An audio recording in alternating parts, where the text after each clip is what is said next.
Selamat datang para pemirsa di kanal Senja Bahagia. Kakak kembar saya, selama ini hanya bisa diam dan menahan setiap kali suami dan keluarga mertuanya melakukan kekerasan yang mengerikan padanya. Saat saya melihat memar-memar biru di sekujur tubuhnya, saya, seorang guru pencaksilat yang selama ini hidup menyendiri, memutuskan untuk bertukar hidup dengannya. Saya tidak masuk ke kandang macan itu untuk berdialog secara rasional.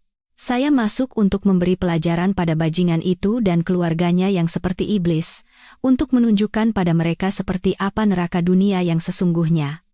Nama saya Citra. Dan nama kakak saya Santi.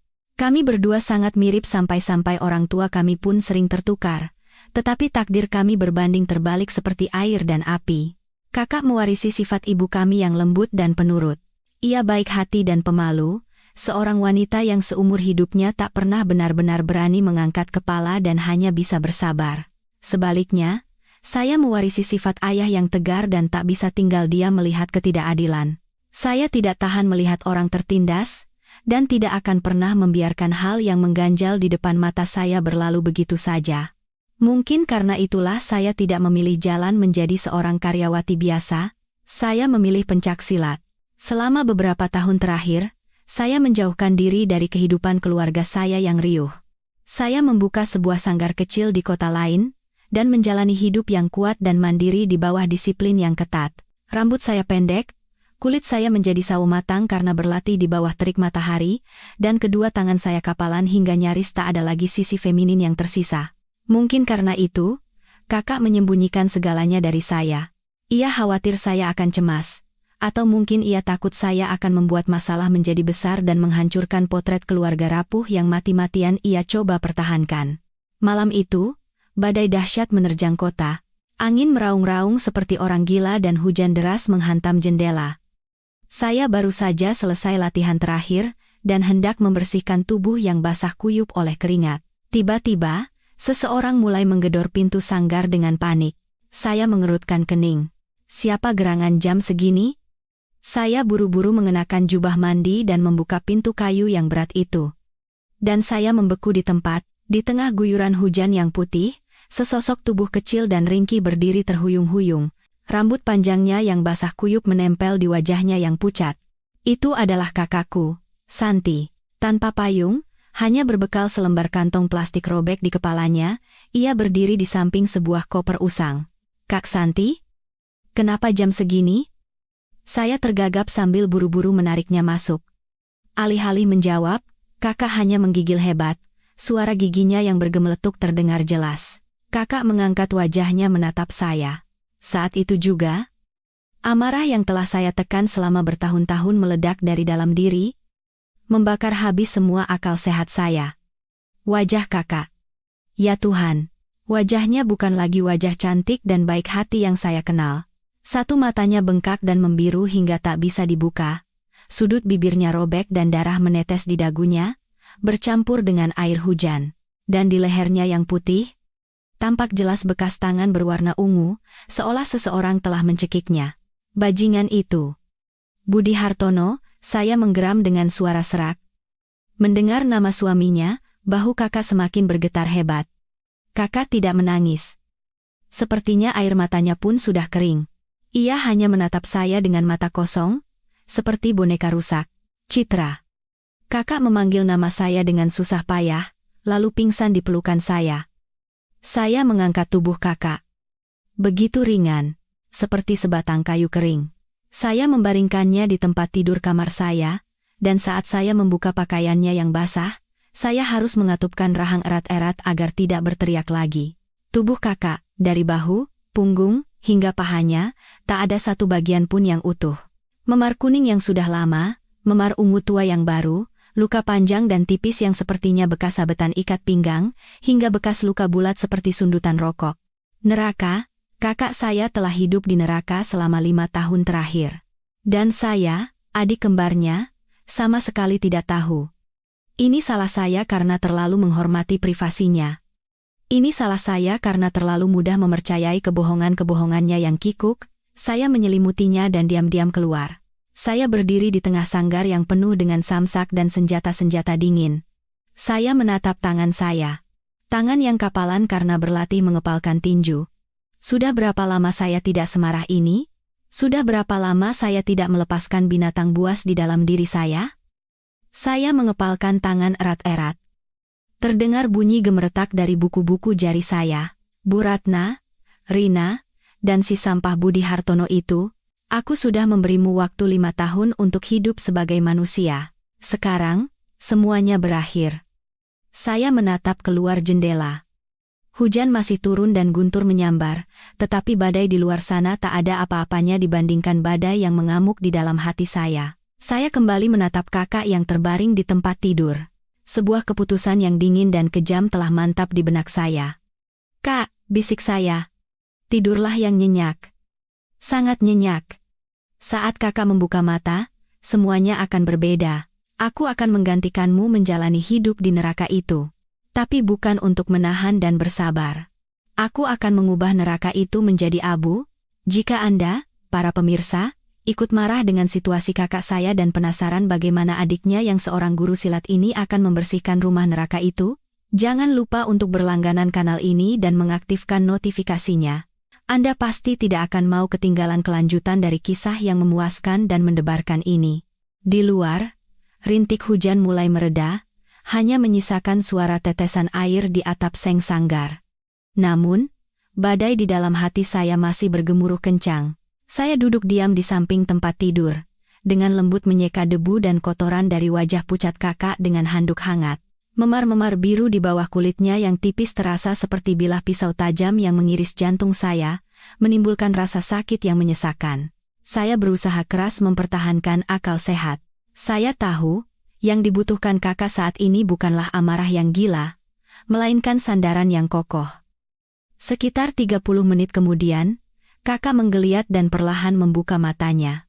Awalnya ia menatap sekeliling dengan bingung, tetapi begitu menyadari pemandangan sanggar yang asing, ia terlonjak kaget dan ketakutan. "Citra? Ini di mana? Maya di mana? Anakku di mana?" Tanya kakak dengan suara penuh ketakutan sambil mencengkeram tangan saya. Saya menggenggam tangannya yang dingin dengan lembut. "Kak, tenang. Ini sanggarku. Aman. Aku sudah menelepon wali kelas Maya, bilang ibunya tiba-tiba sakit dan minta tolong dijaga sehari. Besok pagi aku akan langsung menjemputnya." Mendengar putrinya aman, barulah kakak menghela napas lega. Kemudian, seolah seluruh kekuatannya terkuras, ia terduduk lemas dan kembali menangis. Kali ini bukan tangisan kosong, itu adalah isak tangis pilu dari seseorang yang telah mencapai ujung keputusasaan. "Citra, tolong. Tolong, selamatkan aku tidak tahan lagi." Kakak membenamkan wajahnya di bahu saya dan menangis tersedu-sedu. Saya hanya diam memeluk bahunya yang kurus kering. Saya membiarkannya menumpahkan semua rasa sakit dan kesedihan yang selama ini ia pendam. Saya tahu betul betapa kerasnya kakakku yang rapuh dan lemah ini telah memecut dirinya sendiri untuk bisa bertahan sampai hari ini. Ketika tangisnya mereda dan hanya isak yang tersisa, saya memberikan segelas air hangat dan membantunya duduk. "Sudah? Jangan menangis lagi," suara saya rendah dan tegas. "Menangis tidak akan menyelesaikan apa-apa. Ceritakan semuanya padaku. Dari awal sampai akhir. Apa yang dilakukan bajingan itu padamu? Dan kenapa? Kenapa kali ini sampai separah ini?" Kakak menatap saya dengan matanya yang bengkak dan merah. Lalu, seolah bendungan telah jebol, ia mulai menumpahkan pengakuan yang penuh keputusasaan. Pengakuan itu tak ubahnya vonis mati bagi keluarga sampah itu. Awal pernikahan? Dia baik? Citra? Kakak memulai ceritanya dengan terbata-bata. Setidaknya di depan orang tua kita, dia bersumpah akan mencintai dan melindungiku selamanya. Aku bodoh mempercayai kata-katanya. Tapi neraka yang sebenarnya dimulai begitu aku melangkahi ambang pintu rumah mertuaku. Suamiku, Budi Hartono, bukan sekadar pria patriarkis. Dia adalah monster berwujud manusia. Di luar, sebagai kepala tim penjualan di perusahaan ternama, dia selalu bersikap sopan dan berkelas. Tapi begitu tiba di rumah, semua stres dan tekanan dari pekerjaan ia lampiaskan padaku dengan kekerasan. Pukulan pertama karena aku menghanguskan sayur asem, kakak gemetar. Dia pulang kerja, lalu membanting panci ke lantai dan menamparku keras. Katanya aku wanita tak berguna yang masak saja tidak becus. Setelah itu, jadi kebiasaan. Setiap ada yang tidak beres, dia pasti memukulku. Gagal dapat kontrak, dia memukulku. Dimarahi atasannya, dia memukulku. Bahkan tim sepak bola yang didukungnya kalah pun, dia menyeretku dan memukulku. Saya mengepalkan tangan erat-erat. Kuku saya menancap ke telapak tangan hingga berdarah, tapi tidak terasa sakit. Rasa benci yang pekat membuncah di mulut, bercampur dengan rasa anyir darah.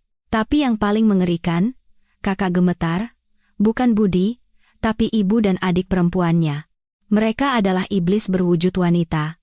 Ibu mertuanya, Bu Ratna, seorang janda yang memiliki obsesi tidak normal pada putranya dan sangat dominan.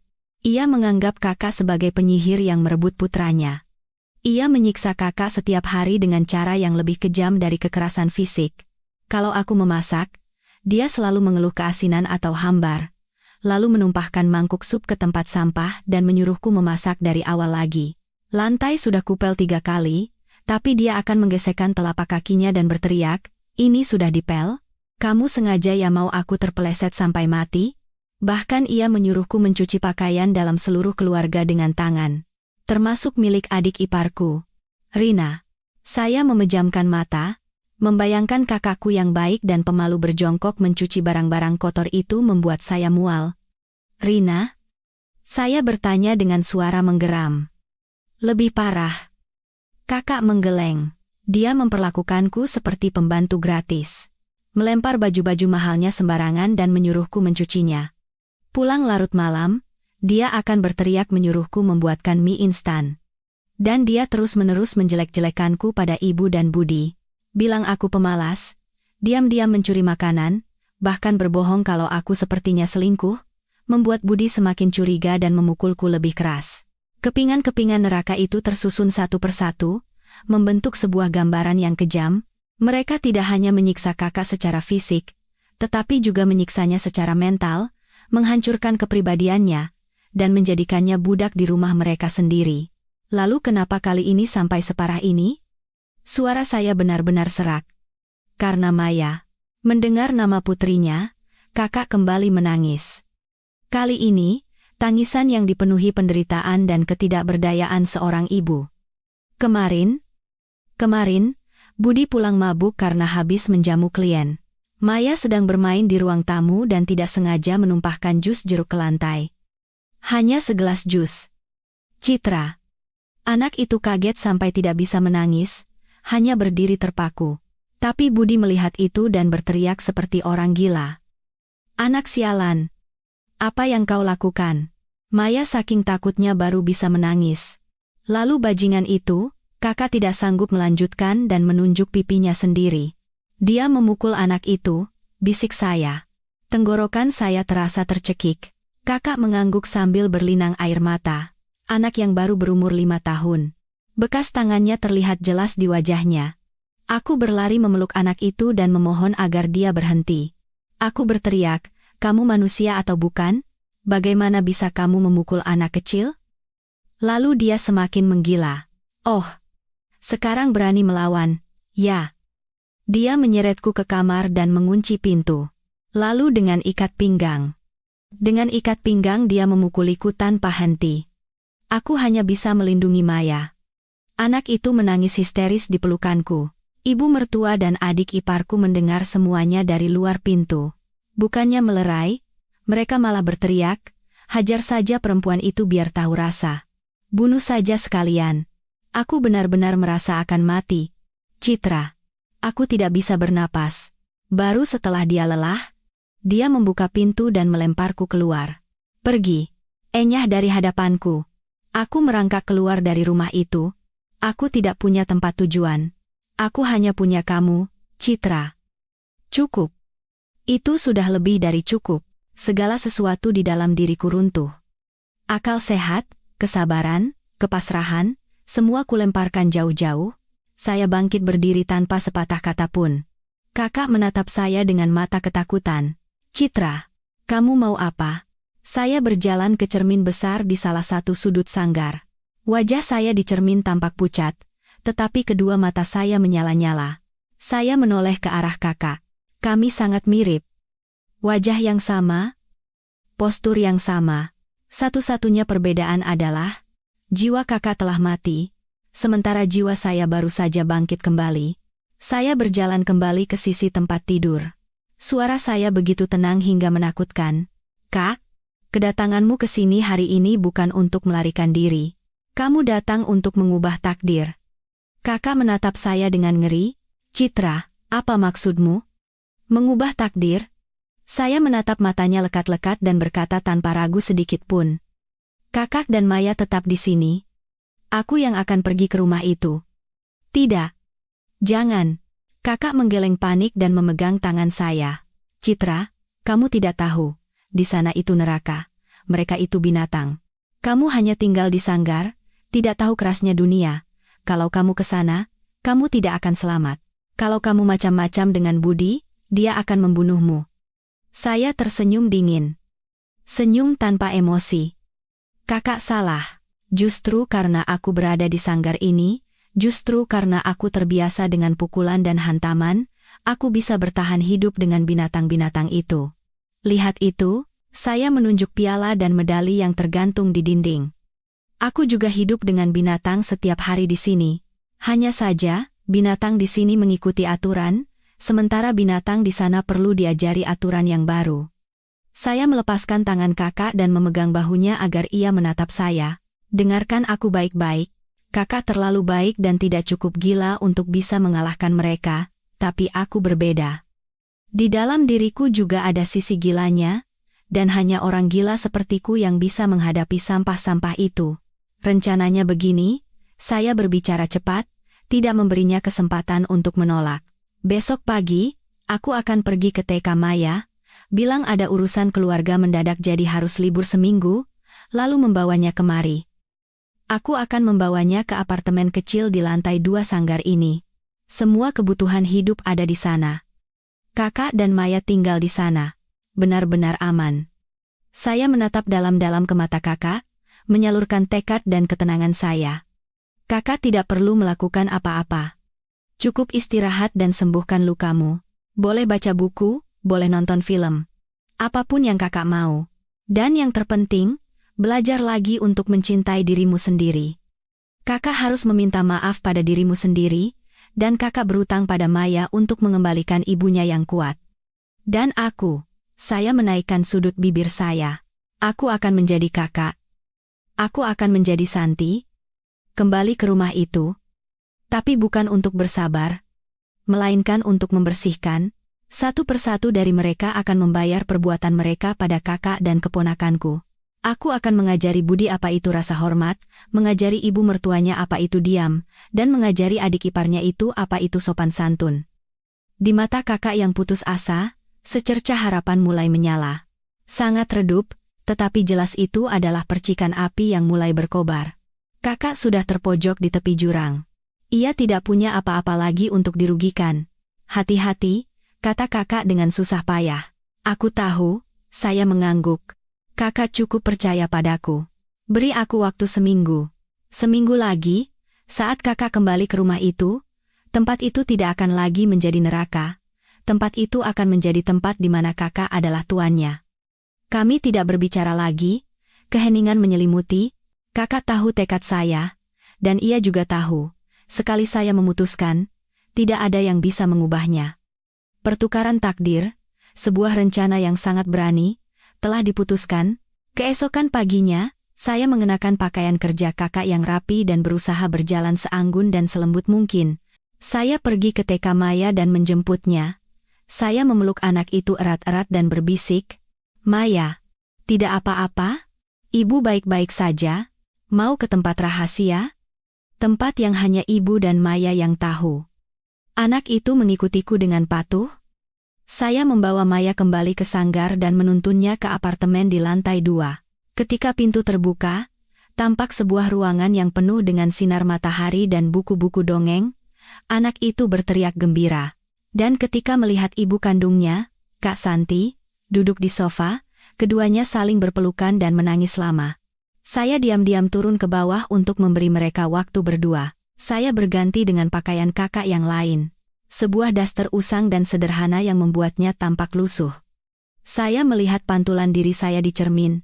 Wajah yang sama, tetapi sorot mata yang sama sekali berbeda. Sorot mata yang lembut dan pasrah telah lenyap, digantikan oleh sorot mata yang tajam, mematikan, dan berbahaya. Saya menarik napas dalam-dalam. Budi Hartono, Bu Ratna, Rina, aku datang. Saya mengunci pintu sanggar dan memberhentikan taksi ke rumahku. Menuju kandang macan. Tetapi kali ini, mangsa kembali sebagai pemburu. Taksi berhenti di mulut sebuah gang sempit yang berkelok-kelok.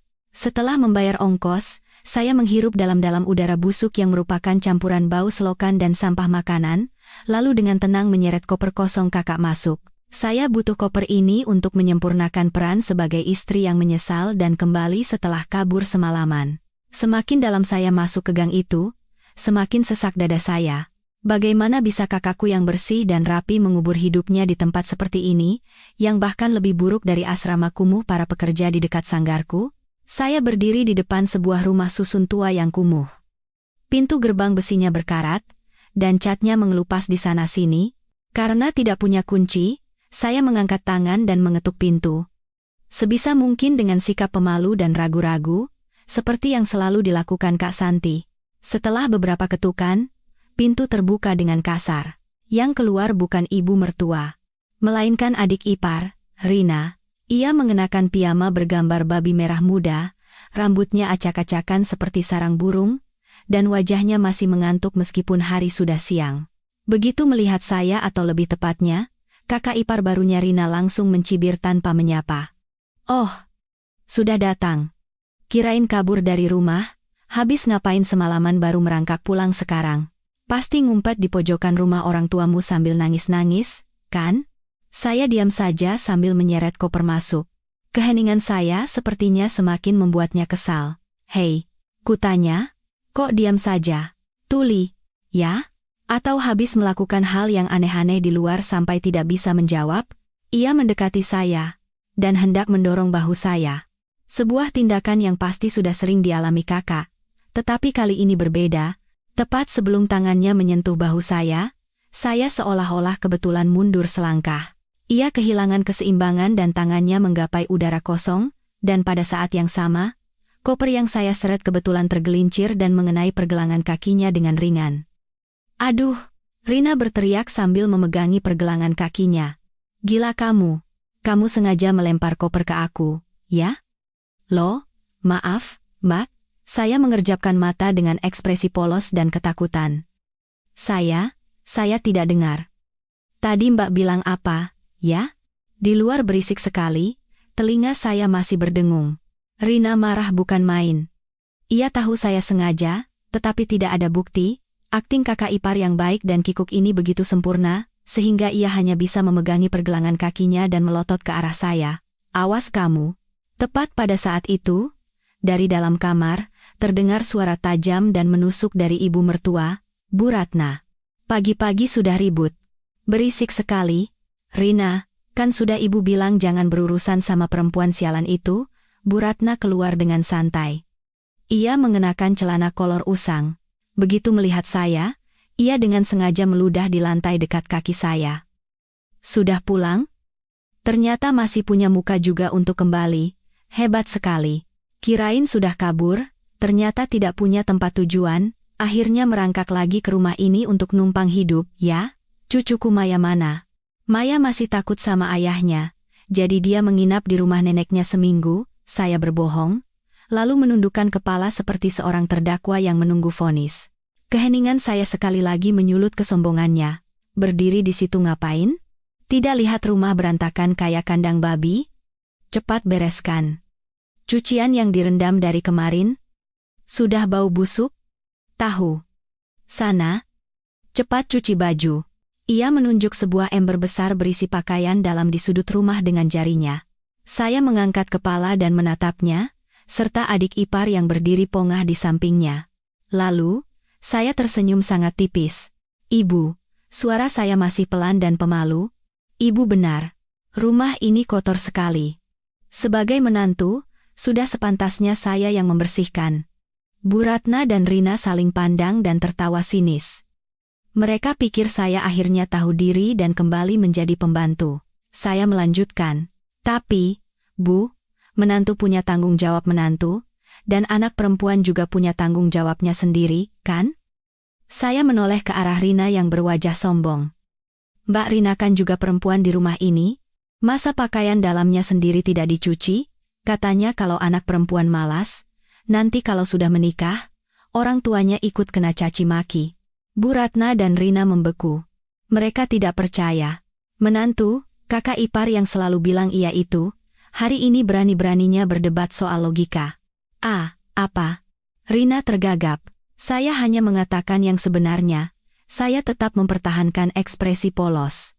"Dan? Ibu?" Saya kembali menoleh ke arah Bu Ratna.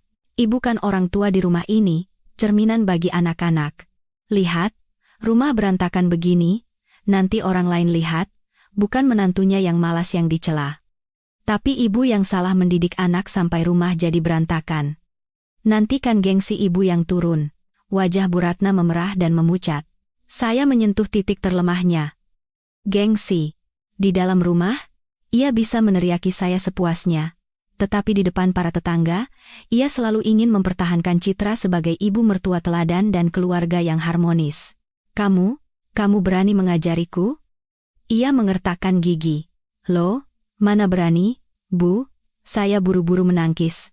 "Saya hanya khawatir dengan nama baik keluarga kita."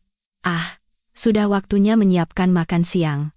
Ibu dan Mbak Rina pasti lapar, kan?" Saya tidak memberi mereka kesempatan untuk bereaksi dan langsung menuju dapur. Meninggalkan ibu dan anak yang berdiri termangu di tengah ruang tamu. Tidak mengerti apa yang baru saja terjadi. Pertarungan pertama ternyata lebih sukses dari yang diperkirakan. Saya tahu mereka tidak akan tinggal diam, tapi tidak apa-apa. Saya sudah menunggunya. Badai yang sesungguhnya akan dimulai malam ini, ketika pemimpin kawanan ini, si monster itu, kembali. Sepanjang sore saya membersihkan rumah, tetapi dengan cara yang berbeda dari Kak Santi. Saya hanya membersihkan dapur dan kamar saya. Ruang tamu hanya saya sapu seadanya, dan kamar Bu Ratna serta Rina tidak saya sentuh sama sekali. Sore harinya, saya masuk ke kamar, mengunci pintu, dan berpura-pura beristirahat karena lelah. Sebenarnya saya sedang berlatih. Saya melakukan push-up dan sit-up, latihan tanpa suara, untuk melemaskan tubuh dan membangunkan otot-otot yang tertidur. Saya harus menjaga kondisi terbaik untuk menghadapi apa yang akan datang. Malam itu, neraka yang sesungguhnya kembali. Tepat jam 11 malam, dari luar gang terdengar suara mesin motor dan decitan rem mendadak. Disusul langkah kaki terhuyung-huyung, dan berbagai macam umpatan. "Sialan, kalah lagi. Habis semua, anjing." Dia, Budi Hartono, telah kembali. Saya sedang berpura-pura membaca buku di kamar. Jantung saya berdetak sedikit lebih cepat. Bukan karena takut, tapi karena bersemangat. Sang mangsa telah kembali ke dalam kandang. Brak. Pintu depan ditendang keras hingga membentur dinding. Seorang pria bertubuh besar masuk terhuyung-huyung, menebarkan bau busuk campuran alkohol, rokok, dan keringat. Kemejanya kusut, ujungnya keluar dari celana, dan kotor oleh noda entah apa. Matanya merah dan penuh urat darah. Inilah iblis yang telah menyiksa kakakku. "Santi, kamu di mana? Ngumpet di mana kamu?" Teriaknya dengan suara serak. Bu Ratna dan Rina buru-buru keluar dari kamar mereka. Melihat keadaan putranya, bukannya memarahi, Bu Ratna malah sibuk menenangkannya. "Aduh, anakku sudah pulang, kenapa minum banyak sekali? Pasti capek, ya?" "Capek apanya? Kesal setengah mati." Budi menepis tangan ibunya. "Hari ini aku kalah besar." "Mana dia?" Rina dengan cepat, seperti anjing kecil, menunjuk ke arah kamar saya. "Di kamar itu, Mas. Dari siang tadi ngumpet kayak tikus di situ, tidak keluar-keluar. Pagi tadi bahkan berani melawan ibu." "Apa? Melawan?" Mata Budi melotot. "Bagus. Akan kuajari lagi sopan santun." Ia berjalan terhuyung-huyung menuju kamar saya, mengepalkan tangannya yang besar hingga buku-buku jarinya berbunyi. Di belakangnya, Bu Ratna dan Rina tersenyum puas, menantikan pertunjukan yang menarik. Pintu kamar saya tidak terkunci. Ia menendang pintu dan masuk. Kabur dari rumah? Sekarang berani melawan ibuku? Ia berdiri di depan saya, menghembuskan bau alkohol yang memuakan. Saya perlahan menutup buku dan mengangkat kepala menatapnya. Saya tidak berkata apa-apa. Hanya menatap tajam matanya yang merah dan mulutnya yang mengumpat untuk mengingat wajah ini baik-baik. Keheningan saya sepertinya membuatnya semakin gila. Tuli, ya, aku sedang bicara. Atau harus pakai tangan dan kaki baru mengerti?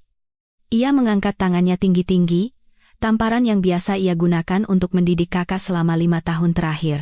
Tamparan yang kemarin ia layangkan pada putrinya sendiri yang baru berusia 5 tahun. Biar ku perbaiki kelakuanmu. Tangannya yang besar dan berbulu melayang di udara, menimbulkan suara desingan. Di luar pintu, senyum iblis sudah tersungging di bibir Bu Ratna dan Rina, tetapi tamparan itu tidak pernah mendarat di pipi saya. Tepat beberapa senti sebelum tangannya mengenai wajah saya yang sedang duduk di kursi, bergerak hampir secara refleks. Bukan menghindar, hanya sedikit menyandarkan tubuh ke belakang. Di saat tangannya membelah udara kosong, kedua kaki saya yang tadinya bersilang, lurus terentang dan menendang kedua lututnya dengan keras. Buk, buk! Dua suara tumpul terdengar. Budi, yang posisinya tidak stabil karena sedang mengayunkan tangan, tidak bisa lagi berdiri setelah mendapat hantaman keras di kedua lututnya.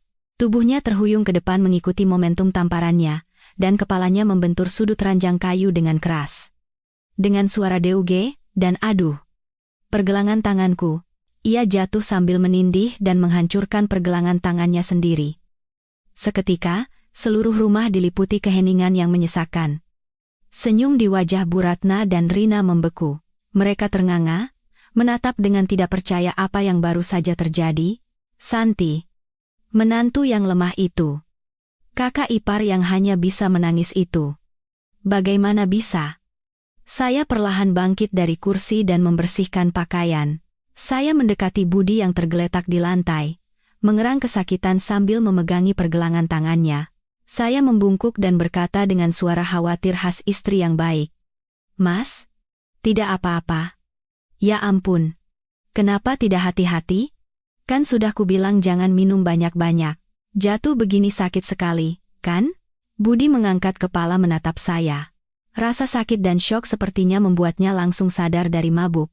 Ia menatap saya seolah melihat hantu. Ia tahu, jatuh ini bukanlah jatuh biasa. Ia merasakan dengan jelas bagaimana kaki saya menendang lututnya. Tapi ia tidak bisa menjelaskannya. Tidak ada bukti.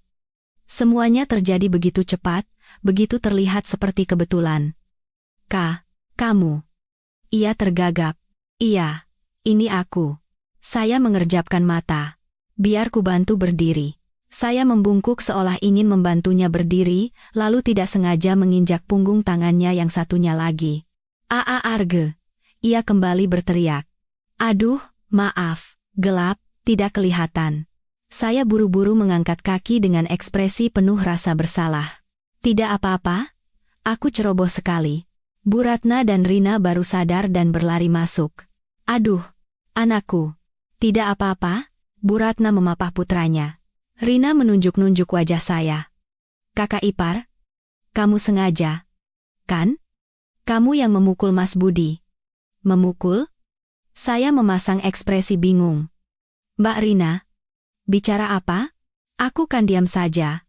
Mas Budi yang jatuh sendiri. Sepertinya karena terlalu mabuk. Ibu juga lihat, kan? Saya menatap Bu Ratna dengan mata polos. Bu Ratna menatap saya, lalu menatap putranya yang mengerang. Ia juga melihat semuanya, tetapi tidak bisa menjelaskannya. Di matanya, saya hanya menyandarkan tubuh ke belakang. Dan putranya jatuh karena ulahnya sendiri. Jatuh yang paling bodoh di dunia. Budi berdiri dengan bantuan ibu dan adiknya. Satu tangan memegangi pergelangan tangannya yang patah, tangan yang lain memegangi punggung tangannya yang terinjak, sementara wajahnya yang membentur sudut ranjang mulai membiru. Ia melotot ke arah saya.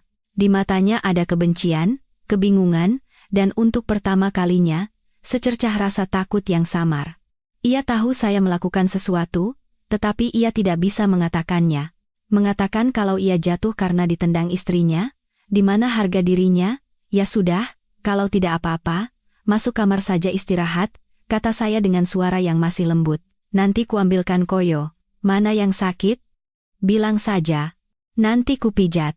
Saya berbalik menuju kotak P3K, sambil menaikkan sudut bibir dalam gelap. Pelajaran pertama sepertinya cukup efektif. Ia tidak akan pernah melupakan jatuhnya ini. Dan mulai malam ini, tidurnya tidak akan lagi nyenyak. Karena ia harus hidup dengan seorang istri yang tidak bisa ia pahami maupun kendalikan, permainan baru saja dimulai. Malam setelah insiden tak terduga yang menimpa Budi, suasana rumah yang sudah menyesakkan menjadi semakin aneh. Budi, yang telah saya beri koyo dan pijatan dengan tulus, masuk ke kamar tidur sambil memeluk pergelangan tangannya yang bengkak dan harga dirinya yang memar. Ia tidak berkata apa-apa lagi, hanya berbaring dan sesekali mengerang. Tatapannya pada saya bercampur antara amarah, kecurigaan, dan ketakutan yang tak bisa disembunyikan. Ia mungkin terus memutar ulang kejadian aneh tadi di kepalanya. Bagi seseorang yang terbiasa dengan kekerasan, merasakan serangan balik untuk pertama kalinya jelas bukan pengalaman yang menyenangkan. Bu Ratna dan Rina, setelah mengantar Budi ke kamarnya, diam-diam kembali ke kamar mereka. Keduanya tidak banyak bicara. Tapi saya tahu badai sedang berkumpul di balik keheningan itu. Mereka pasti tidak mengerti bagaimana Santi yang penurut dan lemah bisa berubah begitu menakutkan setelah kabur semalaman. Mereka pasti sedang menyusun rencana untuk mendidik saya kembali. Saya tidak peduli. Saya dengan tenang membersihkan barang-barang yang dirusak Budi, mengepel lantai, lalu pergi tidur. Malam itu saya tidur sangat nyenyak, karena saya tahu, mulai besok, pertarungan bukan lagi soal fisik, melainkan perang memperebutkan aturan dan psikologi dalam keluarga busuk ini. Keesokan paginya, sesuai kebiasaan seorang pesilat, saya bangun sangat pagi. Saya pergi ke halaman belakang dan berlatih jurus-jurus yang sudah akrab, merasakan energi mengalir di dalam tubuh. Saya harus menjaga pikiran tetap dingin dan tubuh tetap bugar. Setelah itu, saya masuk ke dapur dan menyiapkan sarapan sederhana namun bergizi. Bubur oatmeal, telur rebus, dan sedikit buah. Saat saya sedang sarapan, si nona besar Rina keluar dari kamarnya dengan santai. Wajahnya kusut, sepertinya kurang tidur karena syok dan kesal semalam. Ia langsung menuju kulkas, membuka, lalu membantingnya dengan keras. "Hei, susu habis? Kalau susu habis ya dibeli, dong. Roti juga tidak ada." "Aku sarapan apa, nih?" ketusnya. Nada bicaranya yang manja dan kurang ajar seperti biasa. Saya perlahan menelan potongan apel terakhir, mengangkat kepala menatapnya, dan tersenyum. "Selamat pagi, Rina." "Tidur nyenyak?" Rina sejenak tertegun. Ia tidak terbiasa saya memanggil namanya dengan begitu tenang. Kak Santi yang asli selalu memanggilnya Mbak Rina dengan suara takut-takut. Apa? Pagi hari kan harus saling sapa?" Saya mempertahankan senyum saya. "Sarapan sudah habis, ya? Bagaimana kalau kamu beli lontong sayur di warung depan gang?" katanya enak. "Apa? Aku disuruh beli lontong sayur?" Mata Rina membelalak. "Yang menantu di sini kamu atau aku? Belanja dan masakkan tugasmu. Kalau kamu tidak menyiapkan sarapan, artinya semua orang di rumah ini harus kelaparan, begitu?" "Oh, begitu ya?" Saya mengangguk seolah baru saja memahami sebuah kebenaran. "Jadi belanja dan masak itu tugas menantu?" "Ya, selama ini saya kira itu tugas bersama seluruh keluarga." "Terima kasih sudah memberitahu, Rina." Saya bangkit dari kursi dan berjalan ke papan tulis putih kecil tempat kakak biasa mencatat daftar belanjaan. Saya mengambil spidol dan mulai menulis. "Baiklah. Biar tidak lupa, saya catat. Tugas menantu, 1. Belanja. 2. Menyiapkan sarapan, makan siang, dan makan malam." Saya bergumam sambil menulis. Rina melipat tangan di dada dan tersenyum sinis. Ia pikir saya akhirnya tahu diri. "Nah, kalau sudah tahu, bagus. Cepat ambil keranjang belanja. Pergi ke pasar sana. Makan siang hari ini aku mau kepiting saus Padang." Saya terus menulis tanpa mengangkat kepala. "Tenang saja, Rina. Akan saya catat semuanya. Tapi, Rina, Supaya sebuah keluarga bisa berjalan dengan adil, pembagian kerjanya harus jelas, kan? Pembagian apa? Kamu menantu, jadi kamu yang harus mengerjakan semuanya. Itu tidak adil buat saya. Saya mengangkat kepala dan menatap matanya lekat-lekat. Senyum saya sudah lenyap. Saya juga bekerja seperti Mas Budi, sama-sama lelah. Masa pulang ke rumah harus melayani seluruh keluarga? Kamu seharian di rumah tidak bekerja, hanya main HP dan nonton sinetron? Apa itu masuk akal? Wajah Rina mulai memerah. Apa? Aku di rumah bukan main-main, aku sedang persiapan cari kerja. Kamu tahu apa? Iya, saya tahu. Saya tahu betapa beratnya kamu mempersiapkan diri mencari kerja. Saya mengangguk seolah bersimpati. Makanya, supaya stresmu berkurang, sebaiknya kamu banyak bergerak biar sehat. Aku sudah membuatkan daftar tugas rumah tangga untukmu. Saya mengambil spidol dan dengan cepat menulis di separuh papan tulis yang tersisa. Mulai hari ini, tugas Rina. 1. Membersihkan rumah 2x sehari, pagi, sore. 2. Mencuci piring, setelah makan. 3. Mencuci baju mengumpulkan, mencuci, menjemur, dan melipat baju seluruh keluarga. 4. Membersihkan kamar mandi, 2 hari sekali. 5. Membuang sampah setiap malam. Setelah selesai, saya mundur selangkah dan mengagumi karya saya. Nah, lihat. Tidak banyak, kan? Pekerjaan yang sangat ringan. Kamu cukup kerjakan ini. Pekerjaan berat seperti belanja dan masak biar saya yang urus. Keluarga kita benar-benar kompak, ya. Sempurna. Rina menatap daftar itu dengan bengong. Wajahnya memerah, lalu pucat, lalu merah padam lagi. Ia tergagap. Kamu gila? Aku disuruh jadi pembantu? Aku tidak mau. Kenapa tidak mau? Saya pura-pura kaget. Pekerjaan paling mudah di rumah ini sudah kuberikan padamu. Aku yang mengambil bagian berat belanja dan memasak. Atau mau tukar, kamu yang belanja, aku yang bersih-bersih rumah. Aku tidak mau melakukan apa-apa, teriaknya. Kamu yang harus melakukan semuanya. Itu kewajibanmu. Kewajiban? Saya mengerutkan kening. Menurutku tidak begitu. Ini rumah bersama, dan semua orang punya tanggung jawab. Kamu juga tinggal di rumah ini, makan, pakai listrik, pakai air. Jadi wajar kalau kamu juga berkontribusi. Masa iya kamu mau seumur hidup numpang pada kakak dan kakak iparmu? Kata numpang, seolah menampar pipi Rina. Ia gemetar karena marah dan menunjuk-nunjuk wajah saya. Kamu diam. Apa hakmu bicara begitu padaku? Kamu itu cuma menantu.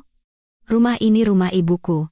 Justru karena aku istri kakakmu yang menafkahi rumah ini, aku punya hak. Suara saya menjadi kuat dan tegas.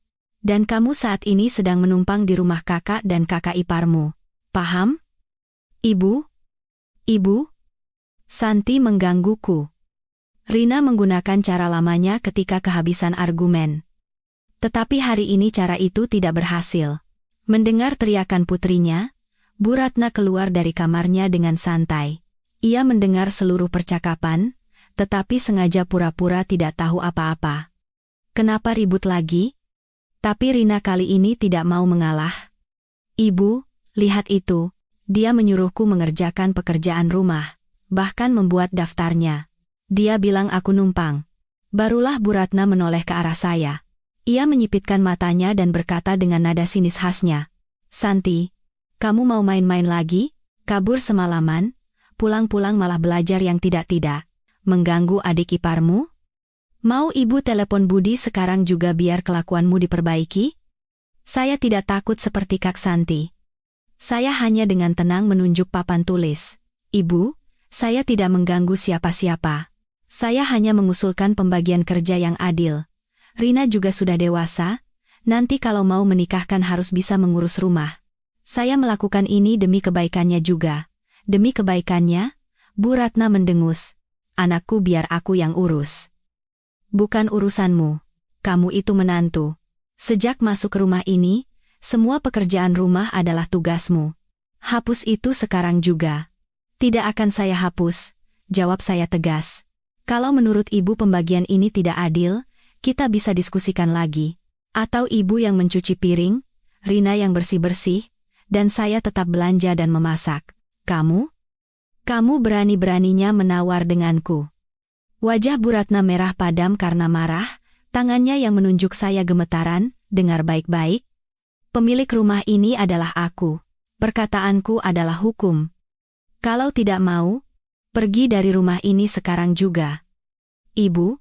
Suara saya tiba-tiba menjadi sangat serius. Ibu benar. Pemiliknya memang ibu. Tapi saya juga mau tegaskan, yang membayar tagihan listrik, air, internet, gas, dan biaya makan sehari-hari di rumah ini adalah saya. Kalau saya pergi, mungkin mulai malam ini ibu dan Rina harus hidup dalam kegelapan.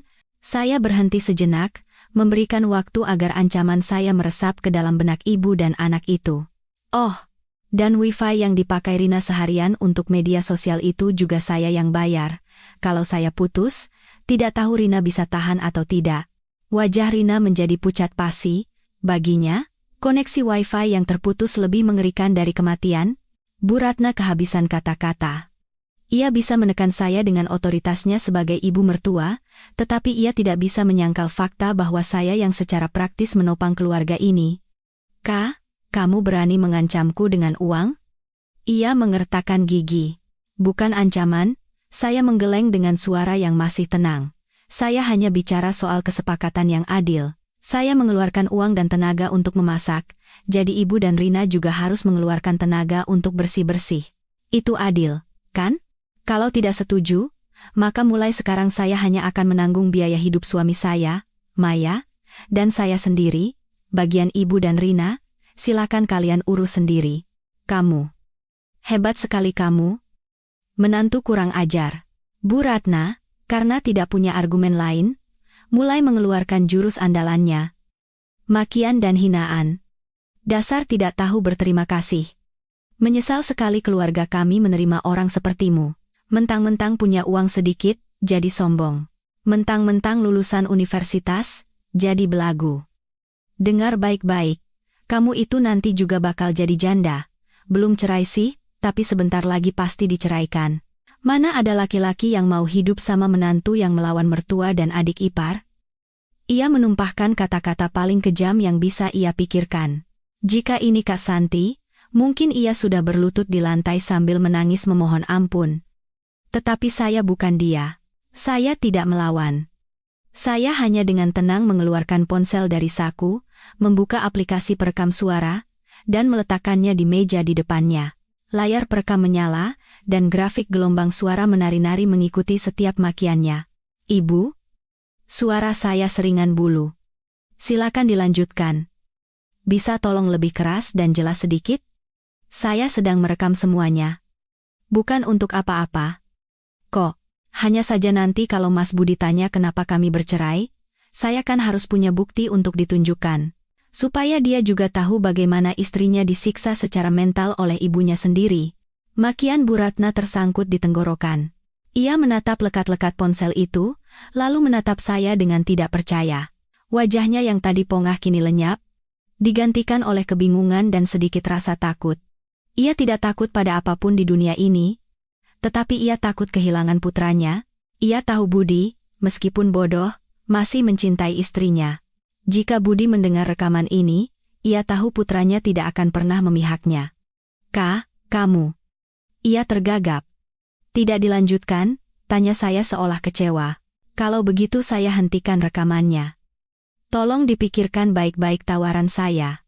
Mau berbagi pekerjaan rumah, atau mulai sekarang hidup masing-masing. Saya beri waktu sampai makan siang untuk memutuskan. Setelah berkata begitu, saya mengambil keranjang belanja dan dengan tenang berjalan keluar pintu. Saya ke pasar dulu. Karena belum tahu nanti makan siang bersama atau sendiri-sendiri, saya beli untuk porsi 3 orang saja dulu. Pintu tertutup, meninggalkan ibu dan anak yang membeku karena syok. Saya tahu, setidaknya ronde pertama ini saya yang menang. Tapi saya juga tahu ini baru permulaan. Ular yang terpojok tidak akan menyerah. Ia akan mencoba mematuk lagi dengan cara yang lebih licik. Setelah pertarungan sengit di pagi hari, makan siang hari itu berlangsung dalam keheningan yang aneh. Bu Ratna dan Rina, yang terpojok oleh saya, tidak lagi berani menyindir atau bersikap kurang ajar. Mereka diam-diam menyantap makanan mereka, hanya sesekali melirik saya dengan tatapan penuh amarah dan kewaspadaan. Daftar pembagian tugas di papan tulis berdiri tegak seperti peringatan tanpa suara tentang tatanan baru di rumah ini. Dan yang mengejutkan, setelah makan siang, saya melihat si pemalas Rina menggerutu sambil mengambil sapu dan menyapu rumah. Wajahnya cemberut, tetapi bagaimanapun juga, ia bersih-bersih, sepertinya ketakutan akan wifi yang diputus lebih besar dari rasa malasnya. Bu Ratna masuk ke kamarnya dan membanting pintu sebagai bentuk protes. Saya membiarkannya. Mengubah kebiasaan yang sudah mendarah daging tidak mungkin hanya dengan 1 atau 2 kalimat. Butuh waktu. Dan yang lebih penting, butuh kejutan yang lebih dalam. Malam itu, Budi pulang kerja. Tidak mabuk, tetapi wajahnya penuh dengan aura membunuh. Mungkin Bu Ratna sudah menelepon dan menceritakan pemberontakan yang saya lakukan dengan segala bumbu dramatisnya.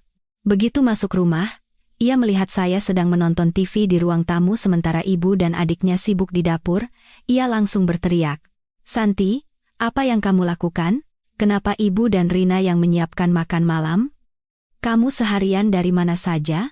Saya dengan tenang menoleh dan tersenyum. "Sudah pulang? Aku tidak kemana-mana. Aku juga baru pulang kerja, capek, jadi istirahat sebentar. Tadi pagi aku sudah menawarkan pembagian kerja yang adil pada ibu dan Rina, dan mereka setuju. Malam ini giliran ibu." "Setuju apanya?" "Omong kosong." Budi melempar tasnya ke sofa dan langsung menuju dapur. "Ibu, masuk saja. Istirahat. Biar aku yang bicara dengan perempuan ini. Rina, kamu juga masuk kamar." Ia ingin menunjukkan kembali wibawanya di depan keluarganya. Ia mendorong saya ke ruang tamu dan menutup pintu. "Hebat sekali kamu. Baru sehari sudah membuat rumah ini jungkir balik. Kamu mau apa sebenarnya? Mau menghancurkan rumah ini?" Saya menatapnya tanpa berkata apa-apa. "Aku pulang kerja capek-capek, cuma mau makan malam yang hangat, itu saja tidak bisa? Kamu anggap aku ini suamimu, atau bukan?" Ia mendekati saya dan menunjuk-nunjuk wajah saya. Mencoba mengintimidasi saya seperti yang biasa ia lakukan pada Kak Santi, tapi saya bukan Kak Santi. Saya menghela napas ringan. "Kamu capek, aku juga capek. Sudah, jangan dibahas lagi, pergi saja makan soto di luar, lalu istirahat. Aku juga mau tidur cepat."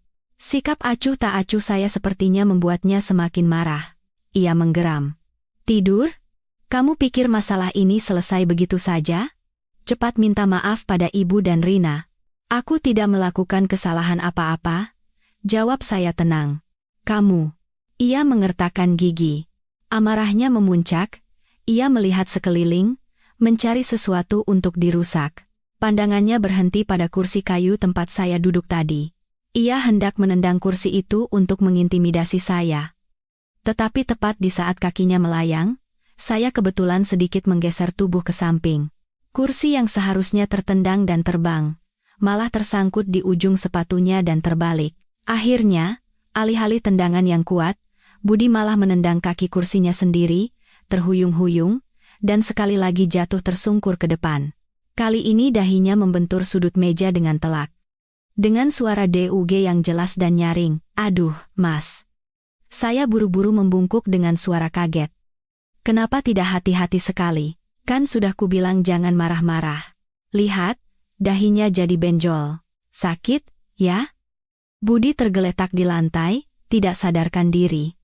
Ia tidak bisa mengerti. Jatuh yang bodoh dan tidak bisa dipercaya ini terjadi lagi. Jelas-jelas ia yang memegang kendali, tetapi hasilnya selalu penghancuran diri sendiri. Ia mengangkat kepala menatap saya. Matanya yang merah kini tidak hanya dipenuhi amarah, tetapi juga kebingungan dan kekalutan.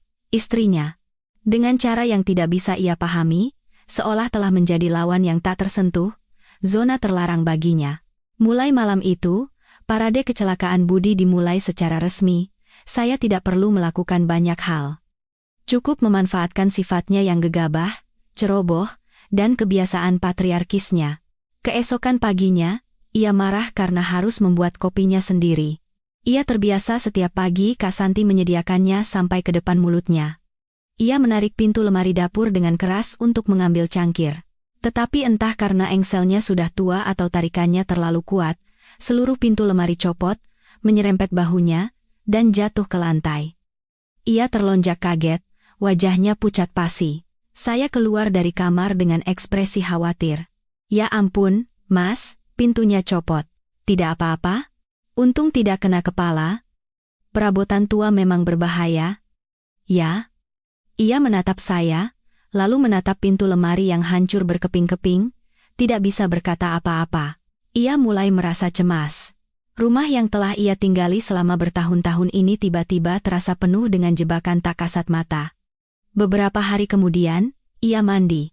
Ia punya kebiasaan menyalakan air panas maksimal, lalu mencampurnya dengan air dingin. Tetapi hari itu, mungkin karena saya tidak sengaja sedikit memutar katup pemanas air panasnya tidak keluar. Ia menunggu lama di bawah shower, lalu karena kesal, ia memukul dinding dengan keras. Buk! Dindingnya baik-baik saja, tetapi kepalan tangannya bengkak. Tepat pada saat itu, pemanas air tiba-tiba berfungsi kembali, dan semburan air panas langsung mengguyur punggungnya. Ia terlonjak kaget dan berteriak. Saya mendengar teriakannya yang pilu dari luar sambil tersenyum. Saya mengetuk pintu dan bertanya dengan suara lembut. Mas, ada apa? Pemanas airnya kenapa hari ini, ya? Tidak kena air panas, kan? Ia tidak menjawab, hanya erangan putus asa dan umpatan yang terdengar. Budi mulai menjalani hari-harinya dengan kecemasan dan ketakutan. Ia tidak lagi berani merusak barang atau berteriak. Setiap kali hendak marah, ia akan melirik saya dan melihat sekeliling rumah. Seolah takut kipas angin di langit-langit akan jatuh menimpa kepalanya. Ia menjadi pendiam dan penakut. Dan ketakutannya itu, bagi saya, lebih manis daripada permintaan maaf manapun. Bu Ratna dan Rina, melihat putra dan kakak mereka yang tiba-tiba menjadi jinak dan terus-menerus mengalami sial, tidak berani berkata apa-apa. Mungkin mereka juga takut kesialan itu akan menimpa mereka. Daftar pembagian tugas Rina, meskipun dikerjakan dengan setengah hati, tidak pernah terlewat satu hari pun.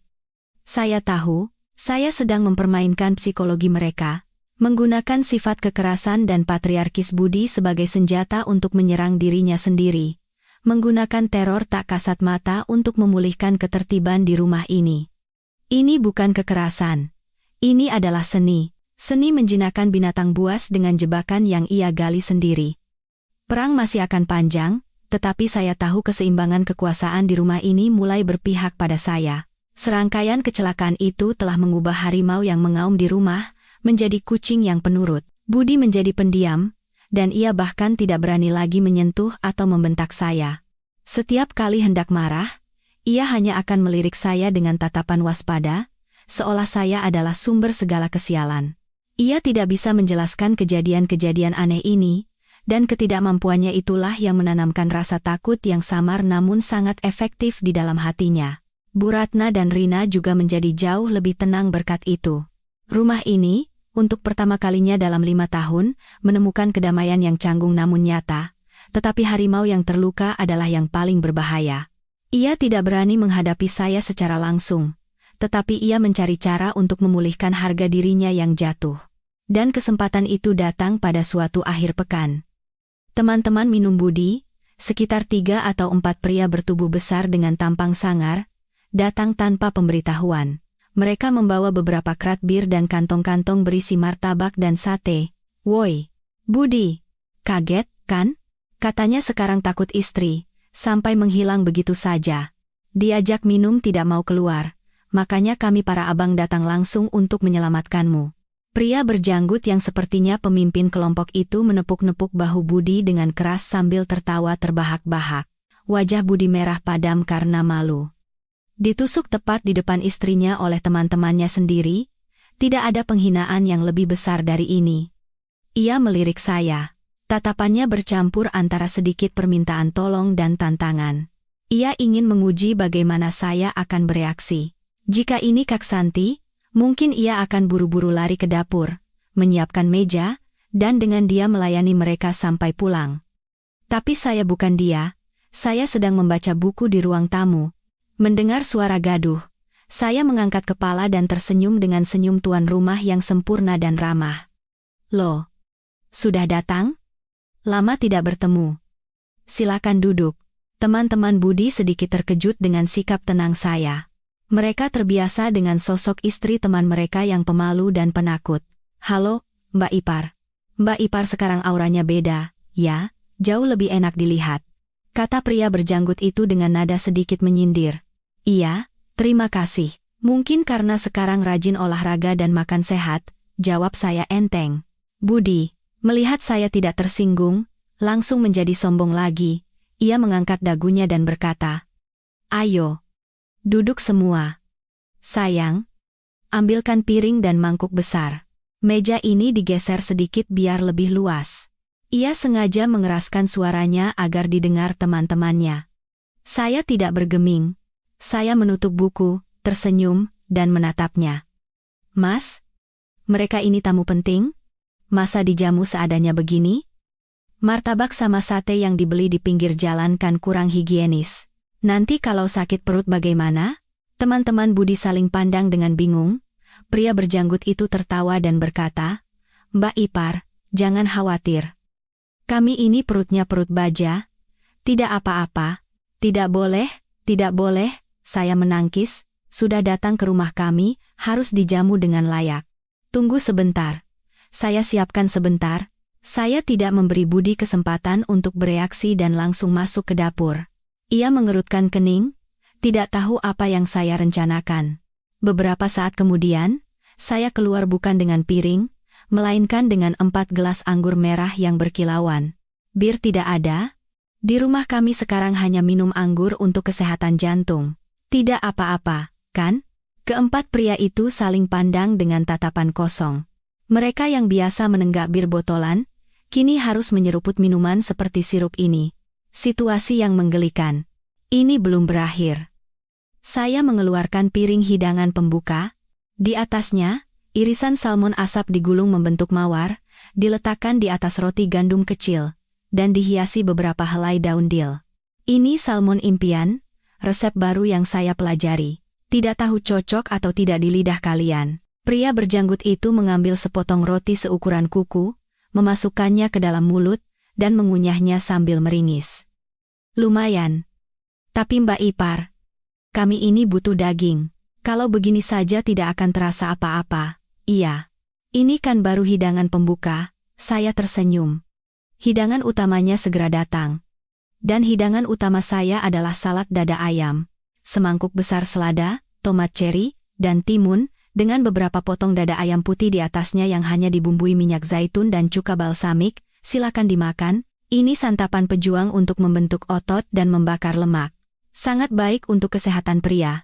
Keempat pria itu menatap mangkuk salad dengan wajah masam. Mereka datang untuk minum dan makan daging, bukan untuk diet. Wajah Budi yang duduk di samping mereka sudah pucat pasi, ingin rasanya bersembunyi di lubang tikus. "Mbak Ipar, tidak ada yang asin-asin?"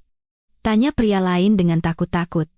"Tentu saja ada," teriak saya sambil berlari ke dapur dan kembali dengan sebuah mangkuk bumbu. "Ini saus spesial buatan saya. Dicocol ini pasti lebih enak." Pria berjanggut itu dengan gembira mengambil banyak saus dan memasukkan dada ayam ke mulutnya. Seketika, warna wajahnya berubah. Ia terbatuk-batuk hebat, matanya melotot, dan buru-buru mengambil gelas air dan menenggaknya. Pedas. Pedas sekali. Tenggorokanku seperti terbakar. "Mbak Ipar pakai apa ini?" Saya mengerjapkan mata dengan polos. "Oh, cuma pakai sedikit cabai rawit setan. Katanya cabai terpedas di dunia bisa menambah nafsu makan. Sepertinya saya tidak sengaja memasukkannya terlalu banyak. Maaf, ya." Wajah teman-teman Budi pucat pasi. Mereka tidak berani lagi menyentuh salad itu. Pesta minum-minum yang seharusnya menjadi operasi penyelamatan telah berubah menjadi siksaan yang sempurna. Di tengah suasana canggung, saya bertepuk tangan. "Nah, makannya sudah cukup, sekarang kita olahraga sedikit untuk melancarkan pencernaan. Yuk, kalian semua kelihatannya badannya bagus, suka olahraga, kan?" Pria berjanggut itu, mungkin ingin menyelamatkan harga dirinya yang jatuh, membusungkan dadanya. "Tentu saja, Mbak Ipar. Kami setiap minggu main futsal dan nge-gym. Wah, bagus sekali, teriak saya. Saya juga suka sekali pencak silat. Bagaimana kalau kita main-main sebentar? Saya kan perempuan, jadi tolong jangan terlalu keras, ya. Rombongan itu tertawa terbahak-bahak, mengira saya bercanda. Wajah Budi sudah pucat pasi. Ia merasakan firasat buruk. Mbak Ipar bisa silat? Aduh, kami mana berani. Pria berjanggut itu menangkis. Tidak. Kok? Cuma belajar beberapa jurus dasar untuk bela diri saja, kata saya merendah. Begini saja. Saya akan berdiri diam, kalian cukup dorong saya keluar dari lingkaran ini, dan kalian menang. Saya menggambar sebuah lingkaran kecil di lantai dengan kapur. Yang menang, akan saya traktir bir dingin sepuasnya. Mendengar kata bir dingin, mata semua orang berbinar. Mendorong seorang wanita kecil keluar dari lingkaran sepertinya pekerjaan yang sangat mudah. Baiklah. Ayo. Siapa takut? Pria berjanggut itu maju dengan percaya diri. Saya masuk ke dalam lingkaran, bersedekap di belakang, dan tersenyum. Silakan maju. Pria berjanggut itu mendorong bahu saya dengan sekuat tenaga menggunakan kedua tangannya. Ia pasti berpikir saya akan langsung terlempar. Tapi ia salah. Saat kekuatannya tersalurkan pada saya tidak melawan, saya hanya dengan ringan memutar tubuh, memanfaatkan kekuatannya, dan berputar satu putaran dengan pinggang sebagai poros. Pria berjanggut yang sedang mengerahkan seluruh tenaganya untuk maju itu tiba-tiba kehilangan tumpuan, terhuyung-huyung, dan terlempar keluar lingkaran, jatuh tersungkur dengan memalukan. Sisa rombongan membeku, dan wajah Budi benar-benar kehilangan warna. Pria berjanggut itu dengan susah payah bangkit dengan ekspresi bingung. Tenaga Anda kuat sekali, ya, kata saya dengan kagum. Saya hanya berputar sedikit, tapi Anda bisa terlempar sejauh itu. Berikutnya, ada yang mau coba? Saya menatap pria kedua, dan ia ketakutan sambil menggelengkan kepalanya dengan panik. Tidak, tidak. Mbak Ipar hebat sekali. Kami tidak berani. Wah, sudah jam segini. Kami pamit dulu, ya, teman-teman Budi. Mereka yang tadinya sombong, kini terbata-bata mencari jalan untuk kabur. Mereka buru-buru pamit dan lari keluar rumah seolah melihat hantu. Rumah kembali hening, Budi duduk termangu di tempatnya. Pesta minum yang diadakan untuk memulihkan harga dirinya malah membuatnya menjadi bahan tertawaan di depan teman-temannya. Ia menatap istrinya, yang selama ini ia anggap remeh, yang ia pikir hanya bisa memasak dan menangis. Di matanya kini bukan lagi amarah, melainkan ketakutan yang sesungguhnya. Ia sadar. Wanita yang tinggal serumah dengannya ini bukanlah orang sesederhana yang ia kira. Ia bukan memelihara kelinci jinak. Ia membawa pulang seekor harimau betina yang tersenyum. Setelah insiden latih tanding silat, Budi benar-benar hancur.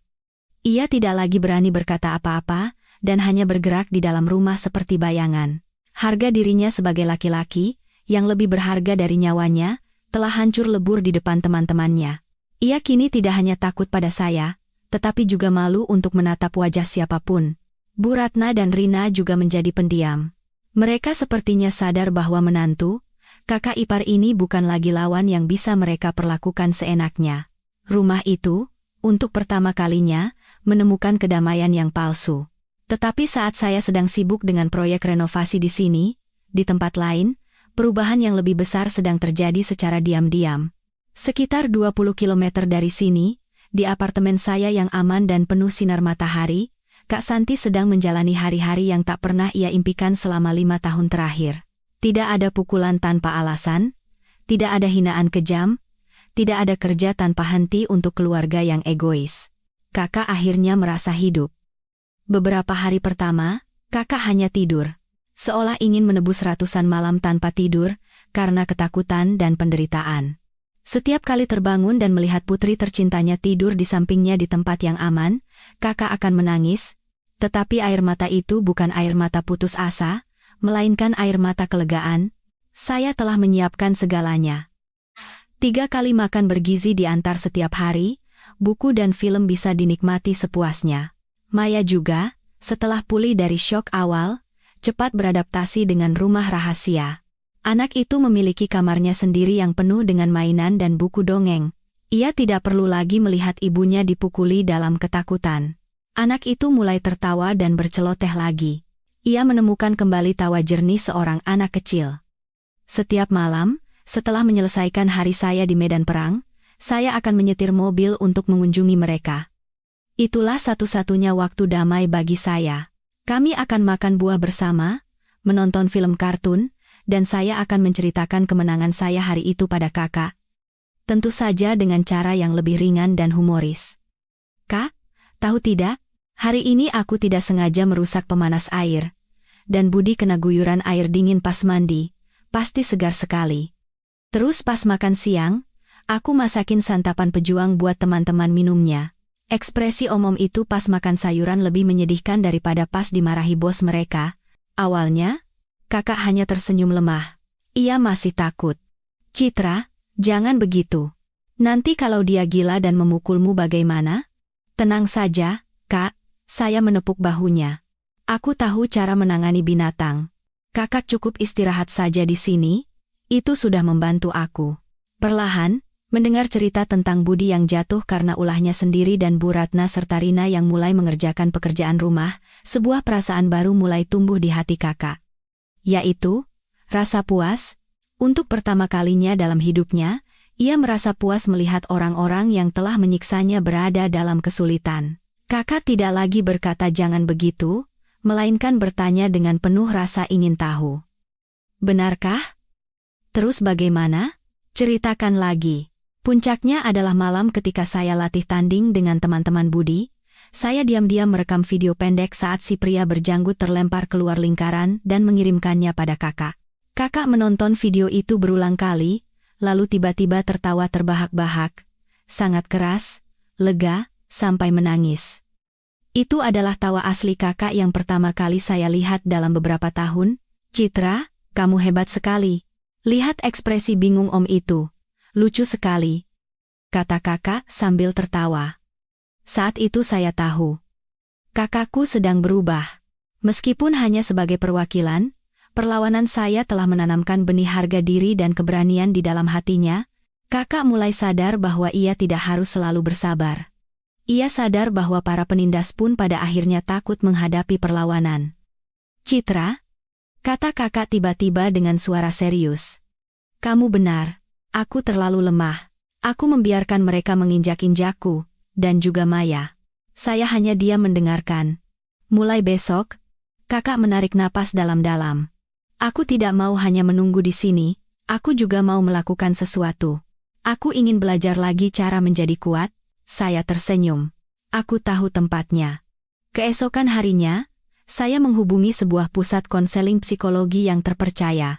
Dan saya mendaftarkan kakak untuk kelas khusus tentang hak-hak perempuan dan teknik bela diri. Awalnya kakak ragu. Apa? Apa aku boleh belajar hal seperti ini? Aku takut. Takut apa? Tanya saya. Takut menjadi terlalu kuat? Takut tidak lagi terlihat sebagai menantu yang baik di mata mereka? Perkataan saya menusuk tepat di hatinya. Kakak terdiam, lalu mengangguk. Begitulah perjalanan baru kakak dimulai. Setiap hari, sementara saya bertempur di garis depan, kakak akan mengantar Maya ke sanggar lukis terdekat, lalu sendirian naik bus menuju pusat konseling. Di sana, kakak bertemu dengan perempuan-perempuan senasib. Ia mendengarkan cerita mereka dan menceritakan kisahnya sendiri. Dengan bantuan para ahli psikologi, ia mulai mengurai benang kusut di dalam hatinya. Ia belajar tentang kesetaraan, tentang batas kesabaran, belajar cara berkata tidak, cara mengekspresikan emosinya secara sehat. Ia juga ikut kelas bela diri dasar. Belajar cara melepaskan cengkeraman tangan, cara bertahan saat diserang dari belakang. Bukan untuk memukul seseorang, melainkan agar tidak lagi merasa takut. Setiap malam saat saya kembali, kakak telah berubah. Ia tidak lagi murung atau menghela napas. Ia menjadi lebih banyak bicara dan tertawa. Ia menceritakan apa yang ia pelajari hari itu, cerita-cerita perempuan lain pada saya. Matanya tidak lagi kosong, dan mulai bersinar kembali. Suatu hari kakak berkata pada saya, Citra, tahu tidak, tadi konselor bilang, Diamku itu sama saja dengan mengizinkan dan menyetujui perbuatan salah mereka. Aku salah. Citra. Saya hanya tersenyum. Kakakku akhirnya menemukan kembali dirinya sendiri. Ulat yang pemalu itu akhirnya mulai keluar dari kepompongnya sendiri. Dan saya tahu, hari di mana ulat itu menjadi kupu-kupu tidak akan lama lagi. Sementara itu, proyek renovasi di rumah Budi Hartono sudah waktunya memasuki tahap kedua. Saatnya menyerang hal yang paling mereka anggap penting, uang. Setelah berhasil menaklukkan fisik dan mental ibu dan anak itu, saya memutuskan sudah saatnya mencekik mereka. Bagi manusia egois dan materialistis ini, tidak ada yang lebih menyakitkan daripada diputusnya dukungan finansial. Dan saya, sebagai nyonya rumah yang baru, akan melakukan reformasi ekonomi secara menyeluruh. Keesokan paginya, saya mengadakan rapat keluarga. Ibu, Mas, Rina, sebaiknya kita membuka keuangan keluarga secara transparan dan membuat rencana ke depan. Antara suami istri, masalah uang harus jelas supaya tidak merusak hubungan. Budi pucat pasi mendengar kata keuangan dibuka, tetapi ia tidak punya alasan untuk menolak. Begitulah rapat keluarga kedua diadakan, tetapi kali ini, pemimpin rapatnya adalah saya. Saya juga mengikut sertakan Bu Ratna dan Rina. Di atas meja saya letakkan buku kas dan pulpen. Ibu, Mas, Rina, hari ini saya ingin menyampaikan kondisi keuangan rumah kita bulan lalu, agar kita semua tahu situasinya, dan bisa membuat rencana pengeluaran yang lebih rasional ke depannya. Saya mulai menjabarkan satu persatu. Pertama, pemasukan. Sumber pemasukan utama keluarga kita ada dua. Gaji saya dan gaji Mas Budi. Gaji saya setelah dipotong pajak 3 juta rupiah, gaji Mas Budi 5 juta rupiah. Jadi, total pemasukan kita sebulan adalah 8 juta rupiah. Saya berhenti sejenak dan menatap ketiga orang itu. Berikutnya, pengeluaran tetap, biaya pemeliharaan, tagihan-tagihan, cicilan, asuransi, biaya makan, dan biaya pendidikan Maya, totalnya sekitar 4 juta rupiah setiap bulan. Semua biaya ini selama ini ditutupi oleh gaji saya sebesar 3 juta rupiah. Artinya, setiap bulan kita defisit 1 juta rupiah. Ekspresi Bu Ratna dan Rina mulai tidak nyaman. Budi menunduk dalam-dalam. Saya melanjutkan. Selain itu, ada beberapa pengeluaran tambahan yang menurut saya harus dianggap sebagai biaya bersama keluarga. Saya menatap Rina lekat-lekat. Bulan lalu, Rina merengek minta dibelikan iPhone baru pada Mas Budi dan menerima 1,5 juta rupiah, kan? Benar? Wajah Rina merah padam. Apa? Itu kan Mas Budi yang belikan untukku? Benar dibelikan Mas Budi, tapi uangnya dari gaji Mas Budi, dan gaji Mas Budi adalah pemasukan bersama keluarga kita. Jadi, 1,5 juta itu juga harus dihitung sebagai pengeluaran keluarga. Saya kembali menoleh ke arah Bu Ratna. Dan Ibu, 2 bulan lalu, Ibu pergi liburan ke luar negeri bersama teman-teman arisan dan meminta 2 juta rupiah pada Mas Budi, kan? Uang itu juga pengeluaran keluarga kita, bukan? Bu Ratna tergagap.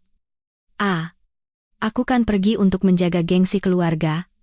Untuk menambah wawasan. Iya. Saya paham, saya mengangguk. Jadi, kesimpulannya, pengeluaran tetap 4 juta. Biaya pengembangan wawasan dan peningkatan teknologi 3,5 juta. Bulan lalu keluarga kita total mengeluarkan 7,5 juta rupiah. Dari total pemasukan 8 juta, hanya tersisa 500.000 rupiah. Dengan cara ini, menabung saja tidak bisa, apalagi kalau tiba-tiba ada kebutuhan mendesak. Kita harus mengurangi pengeluaran. Jadi intinya apa? Tanya Bu Ratna dengan suara waspada. Ya, intinya sangat sederhana. Saya tersenyum. Mulai hari ini, untuk pengelolaan keuangan yang adil dan transparan, saya punya beberapa usulan. Pertama, gaji Mas Budi tidak lagi diserahkan pada Ibu. Kita akan membuat rekening bersama atas nama Mas Budi dan saya, dan gaji kami berdua akan masuk ke rekening itu. Kedua, semua pengeluaran, bahkan untuk membeli tusuk gigi sekalipun, harus dicatat dan disertai struk. Akhir bulan kita akan berkumpul untuk melakukan rekapitulasi. Ketiga, pengeluaran untuk kebutuhan pribadi seperti membeli ponsel, liburan pribadi, belanja barang mewah, akan dihapuskan sepenuhnya. Jika sangat mendesak, Harus mendapat persetujuan dari suami dan istri. Saya menatap Rina dan Bu Ratna. Artinya, mulai sekarang tidak ada lagi uang jajan yang tidak jelas. Kak, kamu berani? Bu Ratna menggebrak meja. Kamu berani-beraninya mengelola uang anakku? Bukan mengelola, Bu. Membantu agar keuangan keluarga kita lebih efisien. Ini satu-satunya cara agar kita tidak bangkrut, suara saya menjadi tegas. Jika Ibu dan Mas Budi tidak setuju, saya punya usulan kedua. Mulai bulan depan, saya tidak akan menyumbang sepeser pun untuk biaya hidup bersama. Makanan saya dan Maya akan saya urus sendiri, sisanya silakan Ibu dan Mas Budi urus dengan gajinya. Budi yang sedari tadi diam, akhirnya angkat bicara. Suaranya terdengar putus asa. Ibu, sudah. Menurutku, Santi benar. Setelah beberapa hari dididik, sepertinya ia sadar. Hidupnya akan lebih mengerikan tanpa saya. Ia menilai, kehilangan kendali finansial lebih baik daripada harus menghadapi ibu dan adiknya yang seperti lintas seorang diri. Bu Ratna dan Rina menatap Budi dengan tidak percaya. Mereka tidak menyangka ia akan berkhianat secepat ini. Tetapi dalam situasi 2 lawan 1, tidak ada yang bisa mereka lakukan. Reformasi ekonomi saya menjadi pukulan telak bagi kebiasaan konsumtif Bu Ratna dan putrinya. Dengan pengeluaran yang dikendalikan dan tidak ada lagi uang yang turun dari langit, hidup mereka menjadi sangat tidak nyaman. Rina, karena tidak punya uang untuk membeli baju baru atau nongkrong di kafe dengan teman-temannya, harus menghadapi kenyataan yang belum pernah ia alami. Hidup tanpa uang. Ia menjadi mudah marah dan seharian mengeluh pada kakak dan ibunya. Begitu juga dengan Bu Ratna. Tidak bisa lagi pergi perawatan kulit atau berbelanja untuk pamer pada teman-temannya. Ia merasa kehilangan kekuasaan. Ia seharian menghela napas dan melotot ke arah saya, tetapi tidak bisa berbuat apa-apa. File rekaman hari itu masih seperti pisau tajam yang menggantung di lehernya. Dan Budi, dialah yang paling sengsara. Terjepit di antara istri yang menakutkan yang memegang keuangan dan ibu, serta adik yang seharian merengek minta uang. Pulang kerja, rumah bukan lagi tempat istirahat, melainkan medan perang yang penuh dengan omelan dan pertengkaran. Harga dirinya sebagai laki-laki sudah saya injak-injak, dan sekarang kekuasaan finansialnya pun hilang. Ia merasa dirinya tidak berguna di rumahnya sendiri. Saya tahu keheningan ini hanya sementara. Binatang yang terpojok tidak akan menyerah. Ia akan mencari kesempatan untuk melancarkan serangan terakhir yang mematikan, dan saya tidak perlu menunggu lama. Kesempatan mereka datang ketika saya menerima telepon dari sebuah perusahaan asuransi. Sekitar setahun yang lalu, Budi telah mendaftarkan saya untuk asuransi jiwa dengan nilai pertanggungan yang sangat besar. Nilai pertanggungannya mencapai 1 miliar rupiah. Dan satu-satunya penerima manfaat adalah dirinya sendiri. Kak Santi, yang begitu mempercayai suaminya, telah menandatanganinya tanpa membaca isinya. Jika bukan karena petugas asuransi menelepon untuk konfirmasi data rutin, saya tidak akan pernah tahu. 1 miliar rupiah. Jumlah yang cukup besar untuk mengubah keserakahan manusia menjadi kejahatan. Hawa dingin merambat di punggung saya. Saya berpura-pura tidak tahu apa-apa, bersikap tenang seperti biasa. Tetapi ketika malam tiba dan semua orang tertidur, saya diam-diam memasang beberapa kamera super kecil tambahan. Tidak hanya di ruang tamu, tetapi juga di koridor, dapur, dan kamar Bu Ratna serta Rina. Saya merasakan firasat yang sangat buruk. Perasaan bahwa mereka sedang mempersiapkan rencana terakhir, rencana yang lebih kejam dari semua perbuatan mereka selama ini, dan firasat saya benar. Beberapa hari kemudian, pertemuan rahasia di kamar Bu Ratna terekam oleh kamera. Hampir jam 12 malam, ketika mereka pikir saya dan Maya sudah tertidur lelap, Budi dan Rina diam-diam masuk ke kamar ibu mereka. Ketiganya berbisik-bisik dengan kepala berdekatan. Suaranya tidak terlalu jelas, tetapi cukup bagi saya untuk mendengar kata-kata kunci yang membuat bulu kuduk saya berdiri. Sudah tidak tahan lagi begini. Perempuan itu semakin menjadi-jadi, suara Bu Ratna yang penuh amarah. Kalau perempuan itu terus yang pegang uang, kita bisa jadi gembel di jalanan. Rina menimpali. Dan disusul suara Budi, rendah dan penuh perhitungan. Aku sudah cari tahu. Cukup terjadi kecelakaan yang tidak terduga. Maka semuanya akan beres. Uang asuransi 1 miliar cukup untuk kita sekeluarga hidup enak selamanya. Jantung saya serasa berhenti berdetak. Kecelakaan, uang asuransi. 1 miliar. Mereka tidak lagi mencoba mendidik saya. Mereka ingin melenyapkan saya untuk selamanya. Tapi bagaimana? Tanya Bu Ratna dengan suara sedikit bergetar. Kalau polisi menyelidiki bagaimana? Tenang saja, Bu. Budi menenangkan. Semuanya sudah direncanakan. Lantai kamar mandi kita kan licin sekali kalau kena air sabun. Cukup terpeleset tidak sengaja dan kepalanya membentur sudut bak mandi. Maka akan terlihat seperti kecelakaan rumah tangga yang sangat disayangkan. Tidak akan ada yang curiga. Tapi bagaimana cara membuatnya terpeleset tidak sengaja? Tanya Rina. Obat tidur. Jawab Budi dengan suara dingin seperti es. Campurkan obat tidur dosis tinggi ke dalam jus jeruk yang biasa dia minum sebelum tidur. Begitu obatnya bekerja dan dia mulai linglung, kita tinggal membantunya masuk ke kamar mandi. Sisanya biar aku yang urus. Saya duduk di tempat tidur dalam kegelapan, menonton ulang rekaman itu. Seluruh tubuh saya dingin dan keringat dingin mengucur deras. Suami yang pernah dicintai, ibu mertua dan adik ipar yang tinggal serumah, dengan begitu tenang dan santai merencanakan pembunuhan saya seolah sedang menentukan menu makan malam. Kejahatan mereka telah melampaui batas kemanusiaan. Saya tidak panik atau menangis. Kemarahan yang ekstrem berubah menjadi ketenangan yang menakutkan. Jika mereka ingin permainan hidup dan mati, saya akan dengan senang hati meladeninya. Tetapi yang kalah bukan saya. Saya segera menelepon Kak Santi dan menceritakan seluruh konspirasi itu. Di seberang telepon, Kakak terdiam lama, lalu dengan suara tegas yang belum pernah saya dengar, ia berkata, Citra, lakukan semua yang menurutmu benar. Sudah saatnya mereka menerima balasannya. Saya tahu kakak telah benar-benar berubah, dan tidak ada lagi alasan untuk ragu. Jebakan yang sempurna, di mana ketiga binatang itu akan masuk dengan sendirinya, telah disiapkan. Keesokan harinya, saya bersikap seolah tidak terjadi apa-apa. Tetap pergi ke pasar, memasak makanan sehat namun hambar. Bahkan saya menunjukkan wajah yang lebih lelah dan lesu dari biasanya untuk memperkuat keyakinan mereka bahwa saya sedang hancur. Sebaliknya, mereka bertiga bersikap sangat baik dan ramah pada saya. Bu Ratna, untuk pertama kalinya dalam beberapa minggu, tidak melotot pada saya.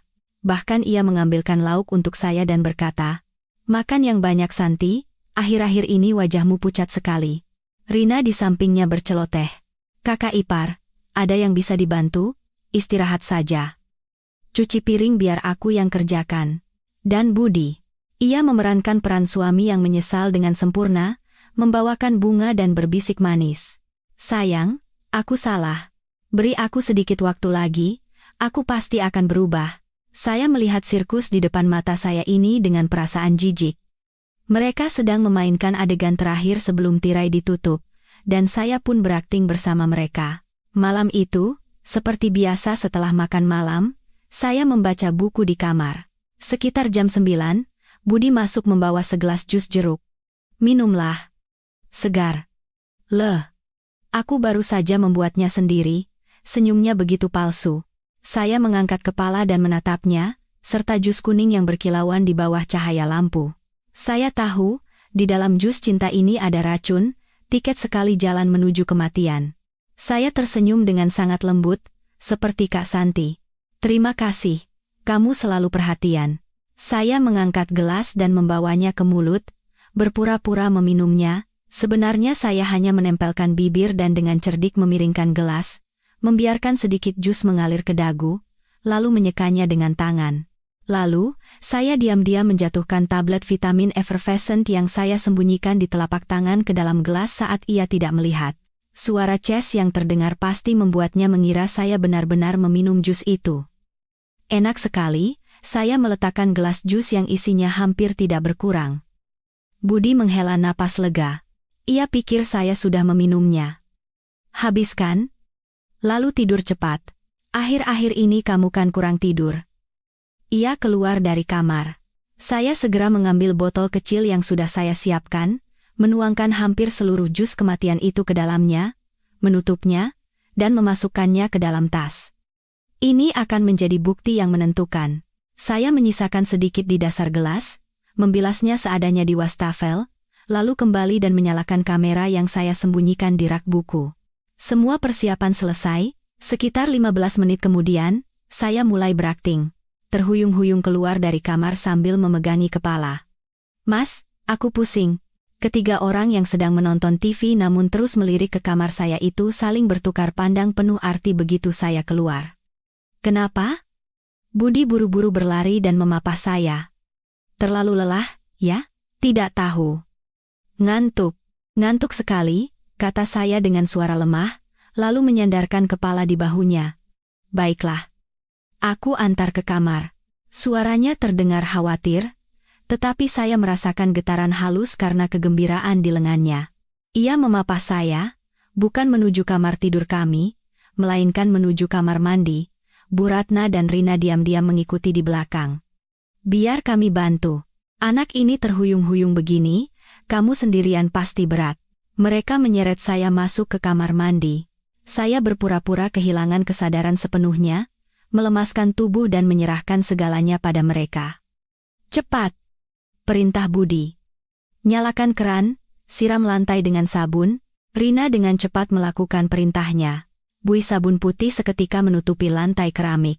"Sudah. Pindahkan ke sini." Mereka mendudukan saya di tengah kamar mandi, Ibu pegang kepalanya, Rina pegang kakinya, Budi memberi instruksi, aku yang akan membuatnya terlihat seperti terpeleset. Saya memejamkan mata, tetapi setiap perkataan dan napas mereka terdengar jelas. Saya mendengar Bu Ratna bergumam. "Cepat selesaikan, nak. Perempuan itu harus lenyap biar kita juga hidup tenang." Saya juga mendengar Rina tertawa sinis. "Benturkan yang keras biar tidak sadar lagi." Dan saya merasakan tangan Budi, tangan suami saya, menjambak rambut saya, menarik kepala saya ke belakang, mengarahkannya ke sudut bak mandi keramik yang dingin dan tajam. "Selamat tinggal, sayang," bisiknya. Suara yang kejam dan dingin. Inilah saatnya, saat yang saya tunggu-tunggu. Tepat saat ia akan membenturkan kepala saya ke bak mandi, saya yang berpura-pura pingsan, tiba-tiba membuka mata lebar-lebar. Sesaat, ia melihat mata saya. Bukan lagi mata Santi yang lembut dan ketakutan. Itu adalah mata pemburu yang dingin dan mematikan. Ia begitu terkejut hingga sejenak berhenti. Jeda sesaat itulah yang menentukan segalanya. Seperti yang telah saya latih ribuan kali, saya dengan cepat kilat meluruskan kedua kaki yang tadi menekuk dan menendang perutnya dengan keras. Bukan tendangan yang sangat kuat, tetapi serangan mendadak di lantai yang licin karena sabun memaksimalkan efeknya. Budi, yang posisinya condong ke depan, tidak bisa menjaga keseimbangannya. Ia berteriak ngeri dan terbang ke belakang, persis seperti skenario yang telah ia susun. Brak! Bukan kepala saya, melainkan kepalanya yang membentur sudut bak mandi dengan suara tumpul. Ia melotot, lalu tersungkur di tempat dan tidak bergerak. Darah mengucur dari belakang kepalanya, menyebar di atas ubin putih. Bu Ratna dan Rina membeku di tempat, mulut mereka ternganga tanpa bisa bersuara. Mereka tidak mengerti, bagaimana bisa orang yang sudah minum obat tidur. Saya perlahan bangkit dan membersihkan buih sabun dari pakaian. Saya tersenyum pada kedua iblis betina yang membatu karena ketakutan itu. "Kenapa? Pertunjukan yang menarik, kan? Harus dilanjutkan." Dari kejauhan, suara sirene mobil polisi mulai terdengar. Semakin dekat. Saya telah menekan tombol panggilan darurat di jam tangan pintar saya begitu Budi masuk membawa jus. Jebakan telah bekerja, tapi yang terperangkap bukan saya. Suara tumpul kepala Budi yang membentur sudut bak mandi seolah masih menggema di ruangan yang sempit dan lembab itu. Darah yang mengalir dari belakang kepalanya menyebar di atas buih sabun putih, menciptakan lukisan yang mengerikan. Ia terbaring tak bergerak, masih menatap langit-langit dengan mata penuh kengerian dan ketidakpercayaan. Ia telah jatuh ke dalam jebakan yang ia buat dengan susah payah. Bu Ratna dan Rina membeku di tempat, mulut mereka ternganga tanpa bisa berkata apa-apa. Mereka bergantian menatap Budi yang tersungkur, dan saya yang perlahan bangkit sambil membersihkan buih dari pakaian.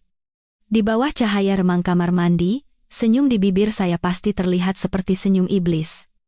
"Kenapa? Pertunjukan yang menarik, kan? Harus dilanjutkan." Suara saya seringan bulu, tetapi setiap katanya menghantam saraf mereka yang tegang seperti palu. "Kak, kamu tidak minum obatnya?" Rina yang pertama kali tergagap. Gemetaran. "Minum." "Kok?" Saya mengangguk. "Hanya seteguk, untuk melihat sandiwara apa yang akan kalian mainkan." Skenarionya bagus sekali. Kecelakaan rumah tangga yang sangat disayangkan. Hanya saja, aktor utamanya seenaknya mengubah perannya. Tepat pada saat itu, suara sirene mobil polisi yang tadinya terdengar dari jauh semakin mendekat, memecah keheningan malam. Suara itu, bagi saya, adalah alunan musik keadilan. Tetapi bagi mereka, adalah lonceng kematian. Bu Ratna baru tersadar. Wajahnya yang kejam dan sombong telah lenyap, digantikan kepanikan yang luar biasa. "Polisi? Kenapa? Kenapa ada polisi?" Ia menatap saya dengan mata ketakutan. "Kak, kamu melakukan apa?" "Saya tidak melakukan apa-apa." Saya mengangkat bahu. "Saya hanya korban yang membela diri." Begitu Mas Budi membawakan jus jeruk yang baik hati itu, saya langsung melakukan panggilan darurat dengan jam tangan pintar saya. Sepertinya mereka sudah tiba. Brak brak brak brak. Pintu depan digedor dengan keras, disusul suara berwibawa. "Polisi! Buka pintu!" Bu Ratna dan Rina terlonjak kaget dan saling pandang. Wajah mereka pucat pasi. Mereka sadar, semuanya telah berakhir. Saya dengan tenang bangkit, melangkahi genangan darah yang menyebar, dan menuju pintu kamar mandi. "Biar saya yang bukakan pintu. Kalian berdua di sini saja, jaga korban baik-baik." Saya berjalan ke ruang tamu dan membuka lebar pintu depan. 3 atau 4 petugas polisi berseragam segera masuk, diikuti oleh petugas medis di belakang mereka. "Siapa yang melapor?" "Ada apa ini?" tanya seorang polisi yang tampaknya komandan tim dengan tegas. Saya menunjuk diri sendiri. Memerankan kembali peran istri yang malang, saya membuat suara saya bergetar. Suami saya mencoba membunuh saya. Bersama ibu mertua dan adik ipar saya. Mereka memberi saya obat tidur dan mencoba membuatnya seolah-olah kecelakaan di kamar mandi. Saya beruntung bisa melawan, lalu suami saya terpeleset dan jatuh. Komandan itu mengerutkan kening, menatap penampilan saya yang lemah, lalu melongok ke dalam kamar mandi. Pemandangan di dalam sudah menjelaskan segalanya. Polisi segera mengamankan tempat kejadian, dan petugas medis bergegas menghampiri Budi. "Pendarahan akibat trauma kepala.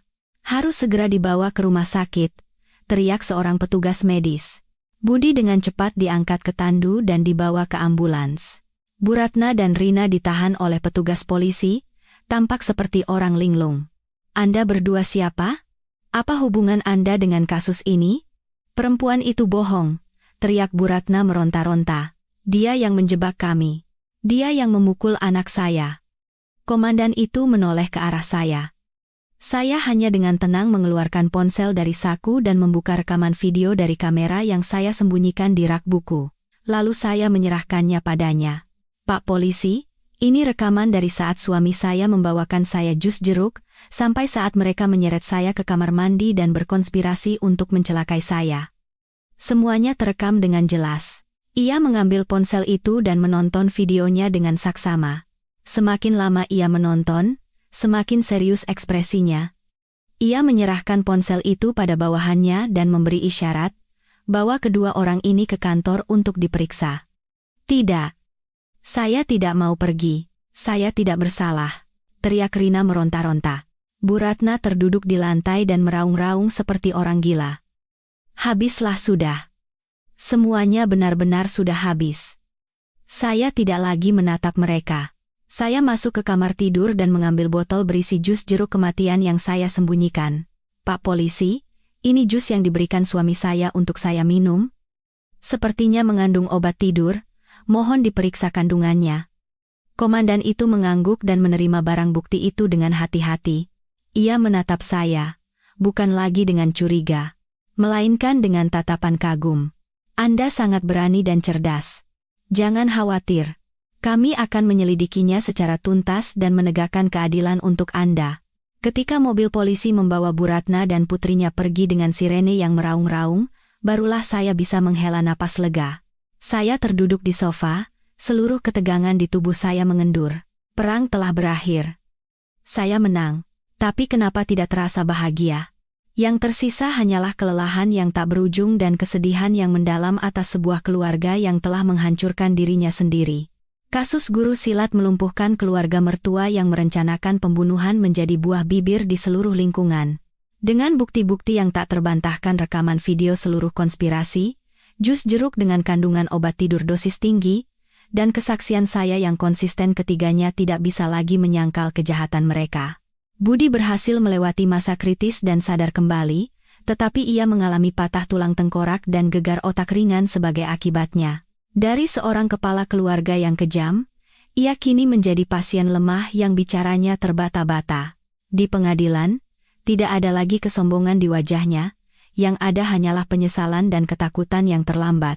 Bu Ratna dan Rina, sebagai kaki tangannya, juga menundukkan kepala dan mengakui kejahatan mereka. Percobaan pembunuhan berencana adalah kejahatan yang sangat serius.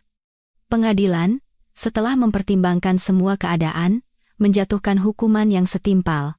Budi sebagai dalang utama menerima hukuman terberat, sementara Bu Ratna dan Rina juga harus menebus dosa mereka dengan menghabiskan masa muda mereka di balik jeruji besi yang dingin.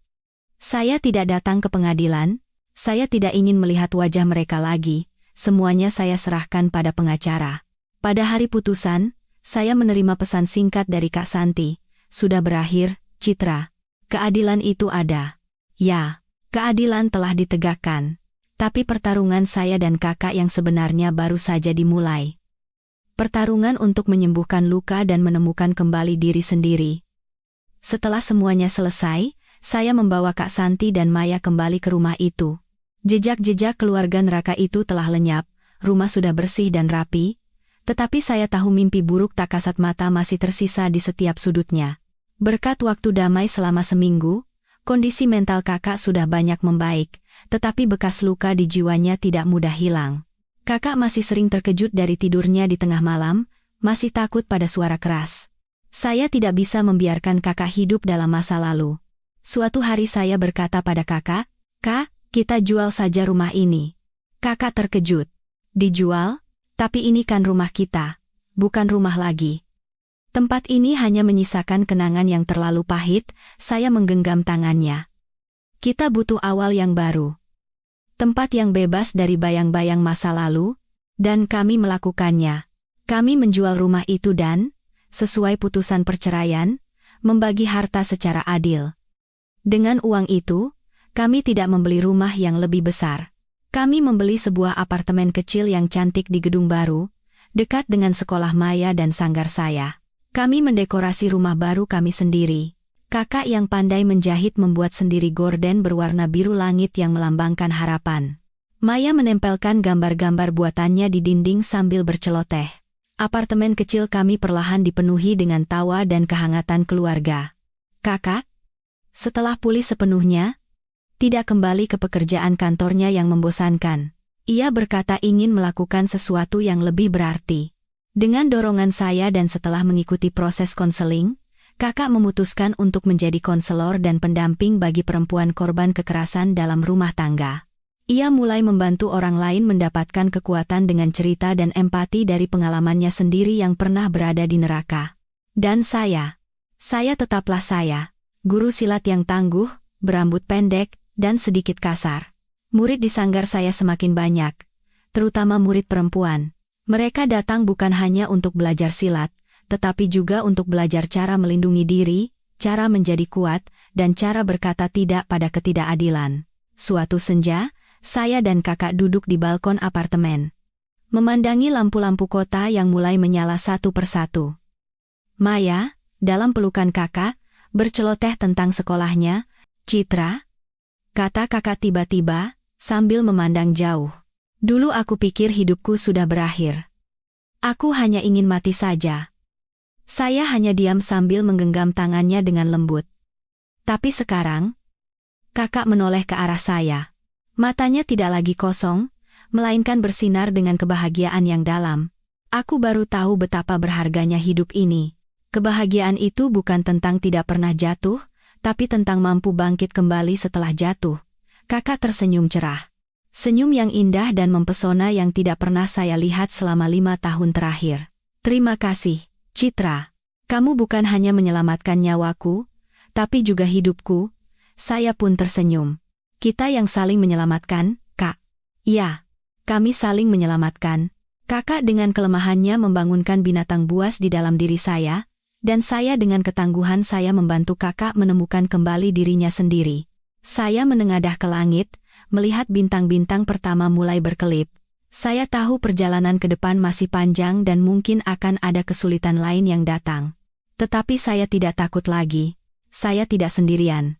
Di sisi saya ada kakak, dan keponakan saya.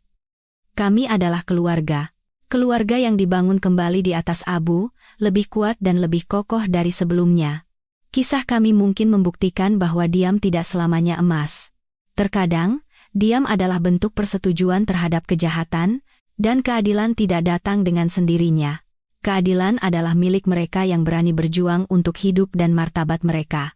Para pemirsa sekalian, demikianlah akhir dari kisah si kembar Citra dan Santi, sebuah perjalanan yang penuh darah, air mata, dan amarah, tetapi juga perjalanan yang luar biasa dan tangguh. Mendengar kisah mereka, mungkin sebagian dari kita menemukan potret diri sendiri atau potret perempuan di sekitar kita. Hati yang selalu berkorban, bersabar, dan berusaha sekuat tenaga mempertahankan keutuhan rumah tangga. Tetapi kisah ini tidak berhenti hanya pada penderitaan. Kisah ini memberikan pelajaran mendalam tentang nilai diri dan batas kesabaran, sekaligus menyalakan percikan harapan. Kita sering diajarkan, sekali bersabar, 9 kali nyaman. Sebagai istri, sebagai menantu, harus berkorban dan mengutamakan keluarga. Itu tidak salah. Tetapi pengorbanan baru bermakna jika dihargai, ketika pengorbananmu dianggap sebagai hal yang wajar, dan kesabaranmu menjadi alasan untuk menoleransi kekerasan dan ketidaksopanan, itu bukan lagi kebajikan, melainkan kelemahan. Itu tidak hanya merugikan dirimu sendiri, tetapi juga turut andil dalam menciptakan lingkungan beracun tempat egoisme dan kekerasan tumbuh subur. Pelajaran terbesar yang bisa kita ambil dari perjalanan Citra dan Santi adalah, harga diri bukanlah hal yang bisa ditawar. Anda bisa mencintai seseorang dengan tulus, berbakti pada mertua, tetapi jangan pernah kehilangan diri Anda sendiri. Jangan berikan hak pada siapapun untuk menginjak-injak kepribadian, tubuh, dan nilai-nilai yang Anda pegang. Diam di hadapan ketidakadilan tidak akan membawa kedamaian. Itu hanyalah benih dari badai yang lebih besar. Bangkit untuk mempertahankan batasan diri bukanlah tindakan egois, melainkan bentuk penghormatan pada diri sendiri.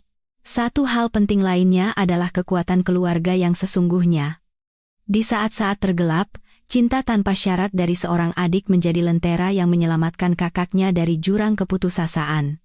Ini mengingatkan kita untuk selalu membuka hati pada orang-orang yang benar-benar menyayangi kita. Jangan mencoba menanggung penderitaan sendirian. Terkadang, satu kalimat penghiburan yang tepat waktu, satu pelukan hangat, bisa menyelamatkan hidup seseorang. Jangan mengisolasi diri di neraka ciptaan orang lain, karena takut merepotkan atau karena gengsi. Dan terakhir, kisah ini dengan kuat menyatakan bahwa Anda selalu punya pilihan. Sekalipun situasinya sangat buruk, sekalipun Anda merasa terpojok di tepi jurang, Anda bisa memilih. Akan terus menjadi korban, atau bangkit menjadi pejuang. Tidak semua dari kita bisa bersilat seperti Citra, tetapi kita semua bisa memiliki senjata bernama seni berbicara, yaitu pengetahuan, logika, dan keberanian. Dan seperti Santi, perjalanan untuk menyembuhkan luka tidak pernah terlambat. Kelahiran kembalinya menunjukkan pada kita bahwa setelah hujan akan ada pelangi, dan setelah malam tergelap akan datang fajar yang paling cerah. Melalui kisah Citra dan Santi, semoga kita semua, terutama para perempuan, mendapatkan kekuatan dan tekad untuk menciptakan kehidupan yang bahagia dan dihargai. Ingatlah, Anda pantas dicintai.